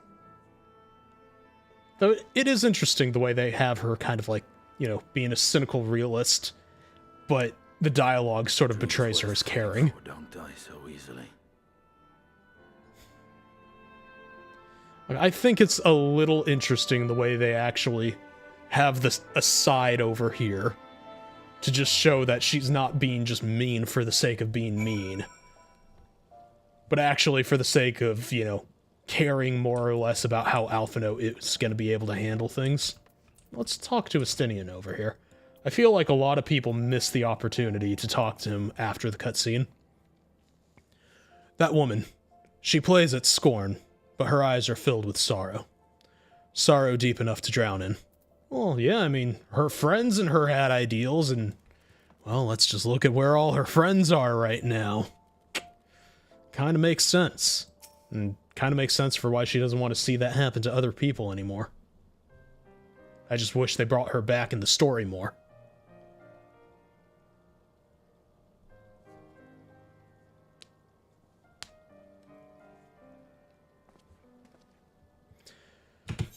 Okay, let's see. I know. There's nothing more I can do here. Come, let us rejoin the others. Her Grace invites the Scions of the Seventh Dawn to join her in the fragrant chamber. Your comrades have already arrived. Will the three of you be joining them? We will. I'm surprised that Alphino hasn't questioned the fact that he said the three of them, yet Estinian has not said anything to him.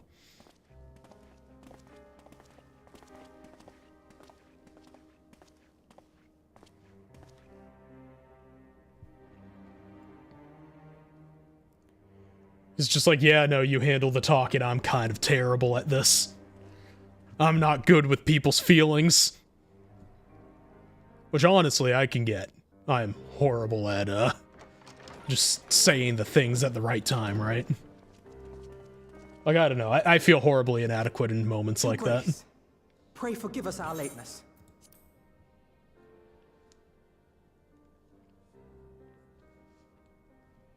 Think not of that. I understand a close comrade of yours was wounded in the line of duty. Arenvold. I also would like to see more of Nanamo in the story. The Alliance's behest that he risked all, and we are grieved to hear of his condition. Rest assured, he will receive the finest care our chirurgeons can provide. On that you have my word. Now, we would share with you the findings of the mission. Pippin, pray relate to our guests the details of Fordola's account.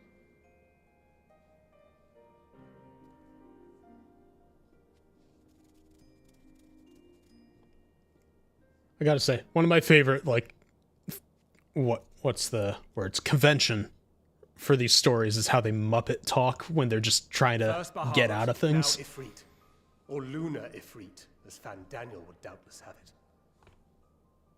Interesting. It is now all but certain that the towers were conceived to facilitate the summoning of primals by those imprisoned within. Less certain is the means by which the Telophoroi constrain the wills of said entities to enact their designs in defiance of the pleas of their victims. Mayhap they do not.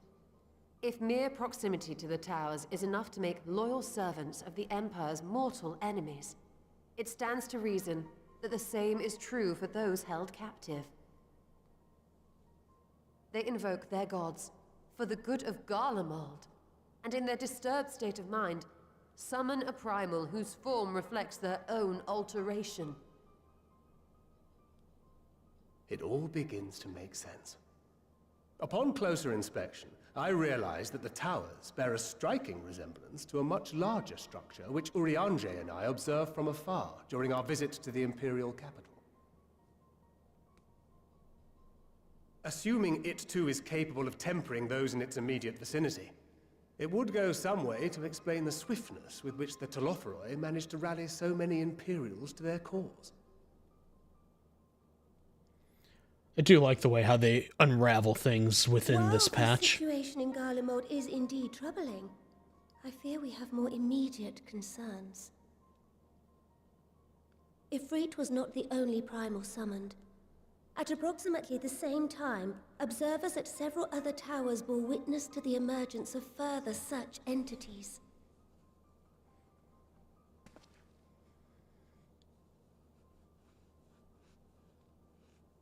For a blessing, none appear to wield aught approaching the destructive power of Bahamut, and the Grand Companies are moving to deal with the threat even as we speak. And thank you for the ducks. How you doing, Char? Let me get you a shout out there as well.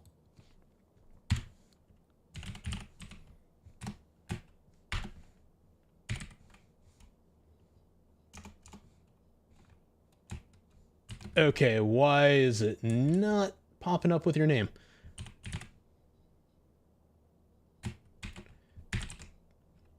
There we go. Now it's working. And I'm glad to hear you're doing better than before. Definitely can understand how things were going. I'm sorry that the stream was kind of, the way it was before. But I'm glad that you're feeling better. Also, for anyone who doesn't know Char, Char is one of my mods. Please do give her a follow. She was playing, what's the game again? Hyrule Warriors earlier today. She also tends to play a lot of roguelikes and trading card games. So, if you like any of that, please do give her a follow. Every time I'm doing something, gotta go with the bonk. Starting to feel a headache. Just why? Why every time? I know you're saying you're trying to teach me to dodge, but I can't dodge. That stick, it follows me. Okay, let's see. Grand Companies. Your Grace, is that wise?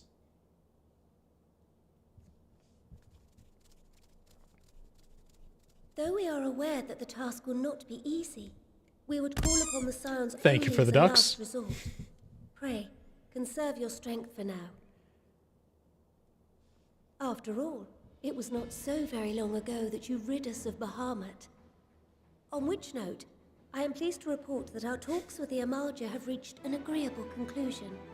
They have pledged their full support to our cause. I gotta ask, where did you get that emote?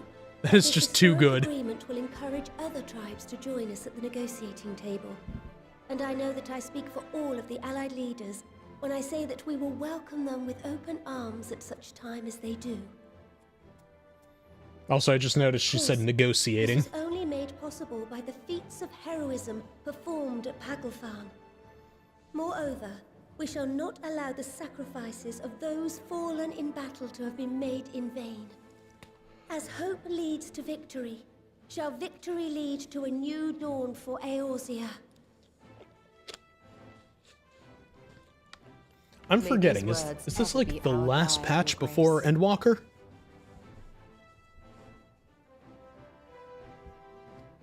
Now, if you will forgive me, I must consult with the Syndicate on the matter of our new allies' integration. Till next we meet, my friends, I bid you safe travels and blessed respite.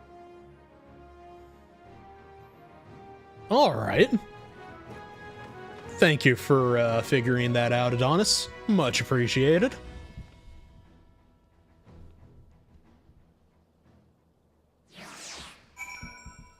Also, I just realized something that I had off because of recording this whole time. No wonder chat wasn't appearing. I just noticed this was off. I feel like an idiot. Even more so because the YouTube actually is missing a slight update to it. Just gotta fix that real quick. There we go. Now it's accurate. Ow! Why? Is it because I'm forgetful? Yeah, it's because I'm forgetful.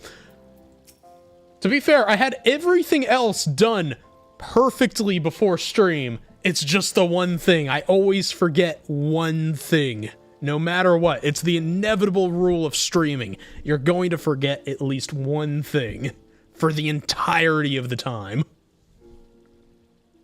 At least it wasn't anything too major. I just kind of like having this stuff up here because it's just, you know, it's a little nice. But honestly, it did feel a little cleaner without it. I will actually figure out how to get rid of some stuff. But probably figure it out later. But that explains why the alert for raid didn't go off. Actually, no. The raid alert did go off. Now I'm confused. Anywho. Amidst this great push for peace with the beast tribes, we would do well to remember that old prejudices yet remain. It is a delicate political dance, and I do not envy the Sultana her task, nor any of the alliance leaders. If there is no reason to linger, I will take my leave. Alphino knows only too well that sacrifices are an unavoidable part of conflict. But knowing something does not change how one feels about it. You yourself have shared adventures with Arnvald, have you not? Then I shall say no more. With the secrets of the towers thus laid bare, our duty to prevent further abductions taketh on new import. Fail in this, and our enemy shall punish our negligence with a plague of primals. Even without the threat of tempering to contend with, the Grand Companies have quite the task on their hands.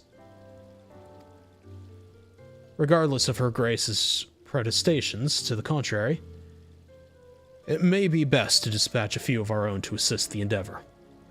Remind me to mention it to Tataru, would you? Though we have won our first battle against the Telophoroi, and made significant discoveries to boot, the war has scarcely begun. We must steel ourselves for what lies ahead. You know, honestly, I kind of like how Thancred's grown as a character. How they tend to use him as, you know, being a little bit more proactive now.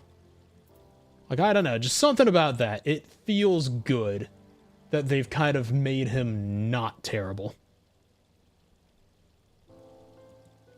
But yeah, let's talk to Alice real quick.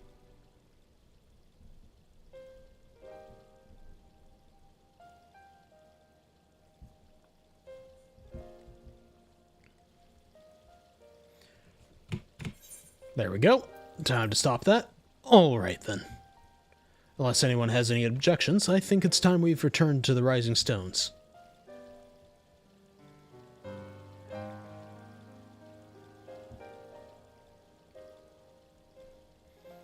And that includes you, Alphino. Arenvald is in good hands here.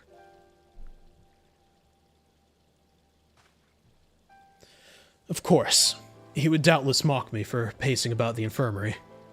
Let us retire, then, that we might regain our strength and readiness for the coming challenges.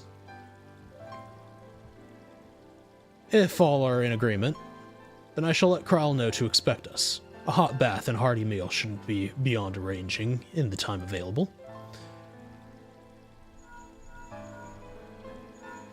You know, a hot bath does sound like a good idea. Same thing with a hot meal. It'd be good to be home. I have some thinking to do.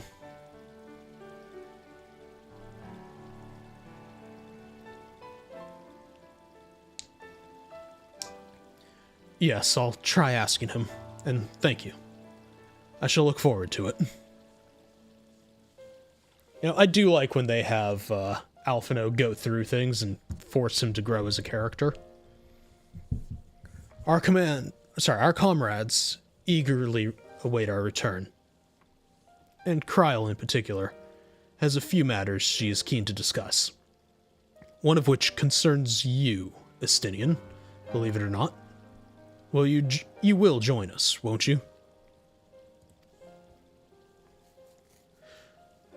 Fine. He just wanted out. Really?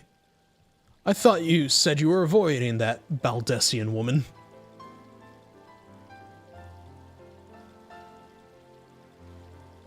Estinian's just like, damn it.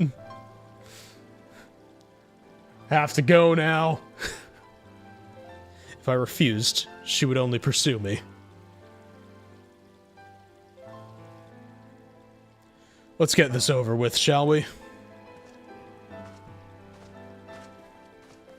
Yeah, I don't know. I really like the fact that they have, like, the younger brother, older brother relationship between Alphino and Estinian.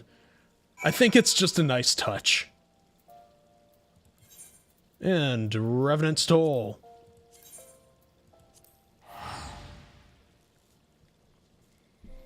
I almost always forget where that is on the teleport.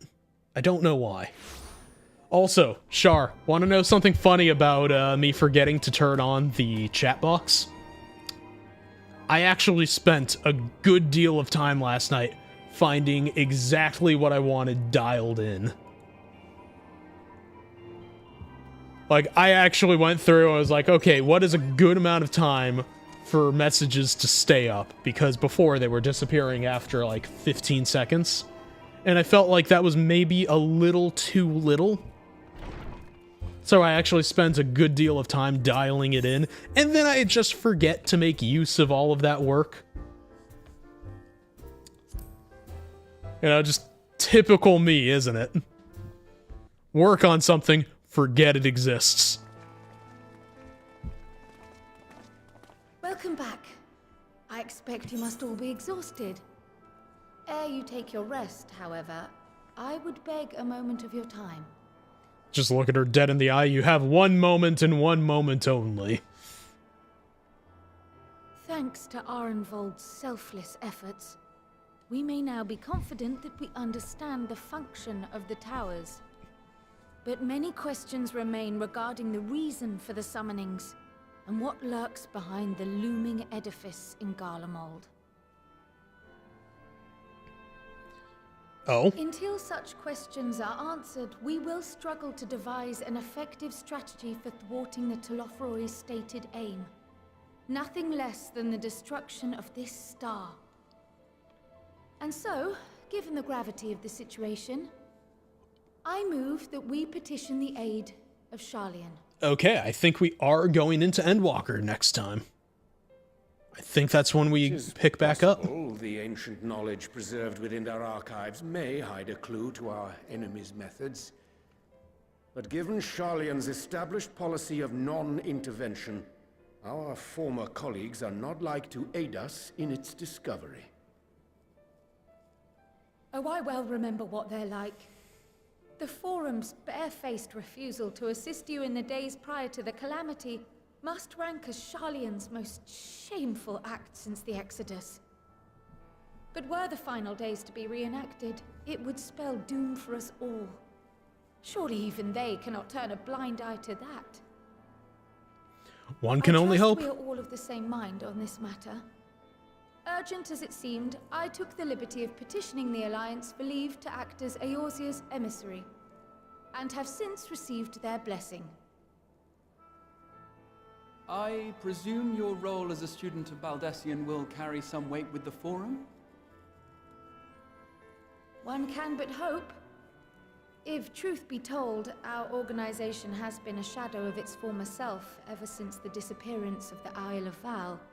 But the name does still retain some degree of prestige. I only pray it will be enough. Well, let's hope. If there are no objections, I shall depart for Sharlayan at once. But before I do, I should also mention the other matter to which I would devote some time during my stay. After hearing what transpired in the first, I began to question the true nature of Hydaelyn's blessing. A topic I have discussed at some length with Y'shtola. We were wondering, when was the last time Hydaelyn spoke to you directly? You know, that is a good question.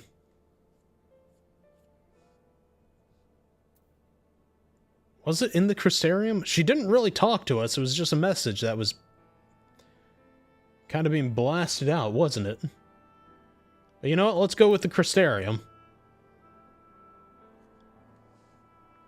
When Elidibus sought to make warriors of light, that was the voice which calls constantly to all who might hear it. I spoke of direct communication, when Hydaelyn communed solely with you. She sasses us with this. Interesting. History shows us that Hydaelyn is able to awaken the echo in her chosen, convey her will directly, and grant the blessing of light.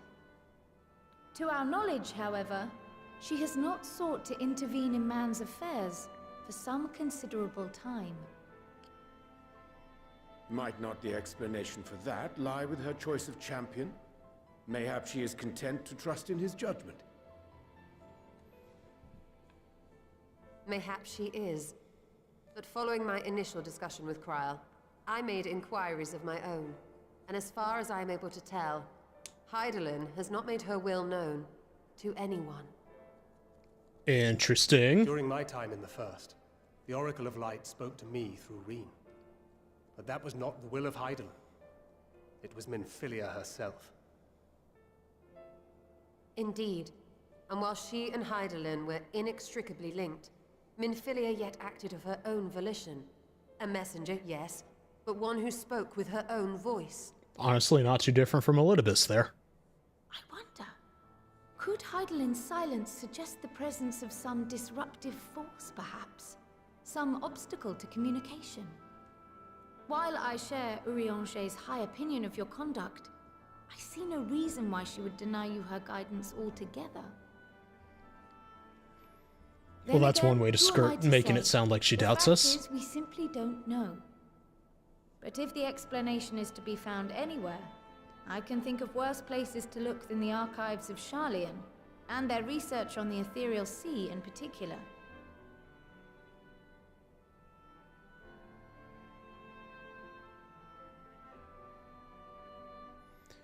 And let's see, is she gonna say something? Resolved though I am to go, believe me when I say that I take no pleasure in the thought of leaving you a member short. Now, of all times. Estinian, we stand on the eve of a struggle that will decide the fate of this star. One in which we Scions may play a telling part, yet we are but few in number. And so I must ask you again, will you join us?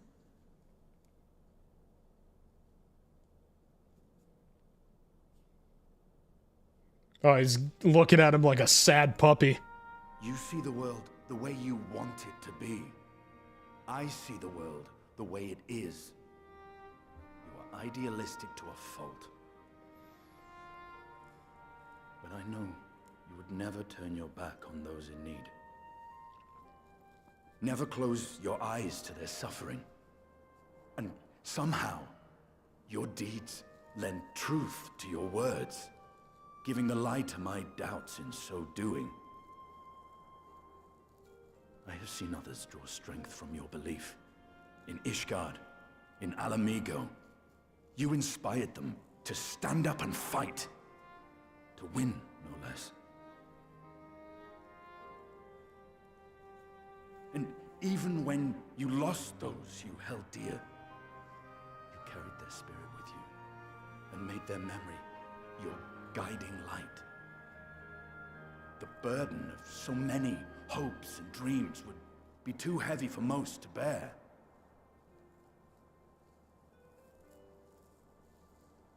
But you bear it willingly, as you have shown me. Some dreams are too important to let go. If you have need of my strength, it's yours. After all you've done, how could I refuse? Honestly, one of the best characters. Thank you, Estinian. Whatever challenges await us, I shall not falter. You have my word.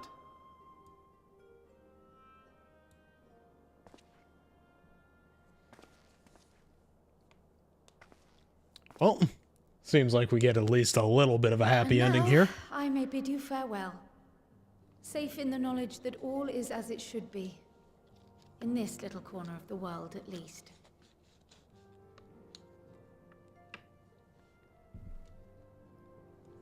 You will be sorely missed. Tread warily in Sharlayan, and do try not to let the Forum embroil you in their politics. A forlorn hope, I know, given the individuals involved. I shall do my very best. Farewell. Honestly, it seems like an age since I've been in this cutscene before.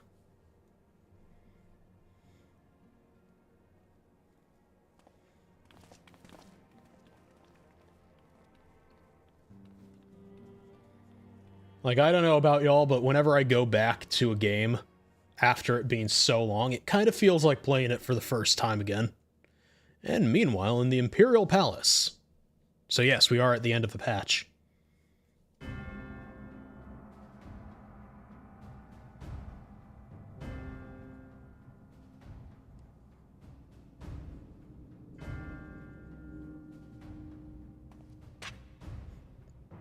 Funny looking and seeing all of the ones that, like, I recognize, like, where they're from and everything. Well, does this one meet with your approval?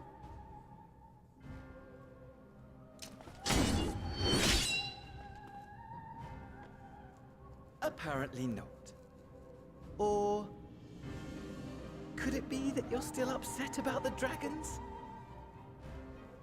I don't think that one's the case. You are unwise to remind me of so costly a failure. Or maybe it is.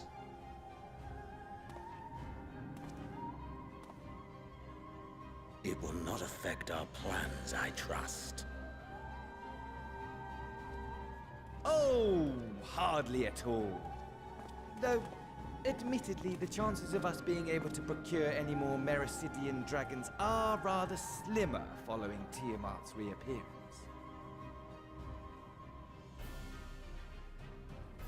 Yeah, one of these days. But the seeds have been sown, my lord. We have only to wait for them to quicken. I think we're gonna have to go back and look and see which weapons are from where in here. Speaking of preparations, is it safe to assume that you will be ready to control you-know-what? The hour draws nigh. This nation, forged for Ascian ends, will finally prove its worth. A mighty empire, now no more than an instrument of this star's destruction. What a pleasure it will be to put it to use. Which brings me back to our earlier topic. My lord, while I appreciate that it is not an easy decision, it really is past time you chose your weapon. I am seeing a lot of Crypt Lurker stuff here. There is one that I have been meaning to test. All right, this is where they were hinting at, I think, Reaper, wasn't it? Well, not quite what I was expecting. Though I will say, it does seem rather apt.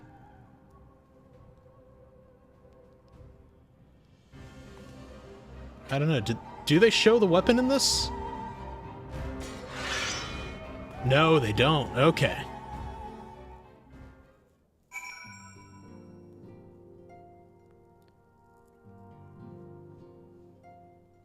Okay, let's see. What does Eorzea have to say? It's too far to be spoken to. Though we know not the full extent of the Telophoroi schemes, preventing further abductions must take precedence above all else, for therein lieth the key to depriving our enemy of its most potent weapon. If you've need of my lance, I'll be ready. If not, I'll be reserving my strength in preparation of the next battle. But, since you're here, I have a question. The Scions are in close contact with the East Eldenard Trading Company of Gugane, yes? I was wondering if they could place an order for some sun-dried squid. I don't seem to be able to find any in these parts. Fair enough. If I am to pursue this course, I must be prepared for the hardships that lie ahead. That is a good lesson to learn there, Alphino. It strikes me as odd that rather than marching on one of the city-states, the Telophoroi have so far only made sporadic attacks.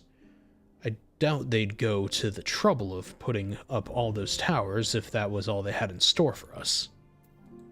That is fair. The sudden appearance of the towers will surely not have escaped the Forum's notice. I'd like to think they would be receptive to Kryl's request for cooperation in investigating the matter, but unfortunately their reputation would suggest otherwise. None can deny that Heidelin's blessing has been a great boon to our cause, but much remains unknown in regard to her true intentions. Given everything we have learned from our encounters with the Ascians, we must keep our minds open to any and all possibilities. Amidst all the fighting, it's easy to forget what we've achieved, isn't it?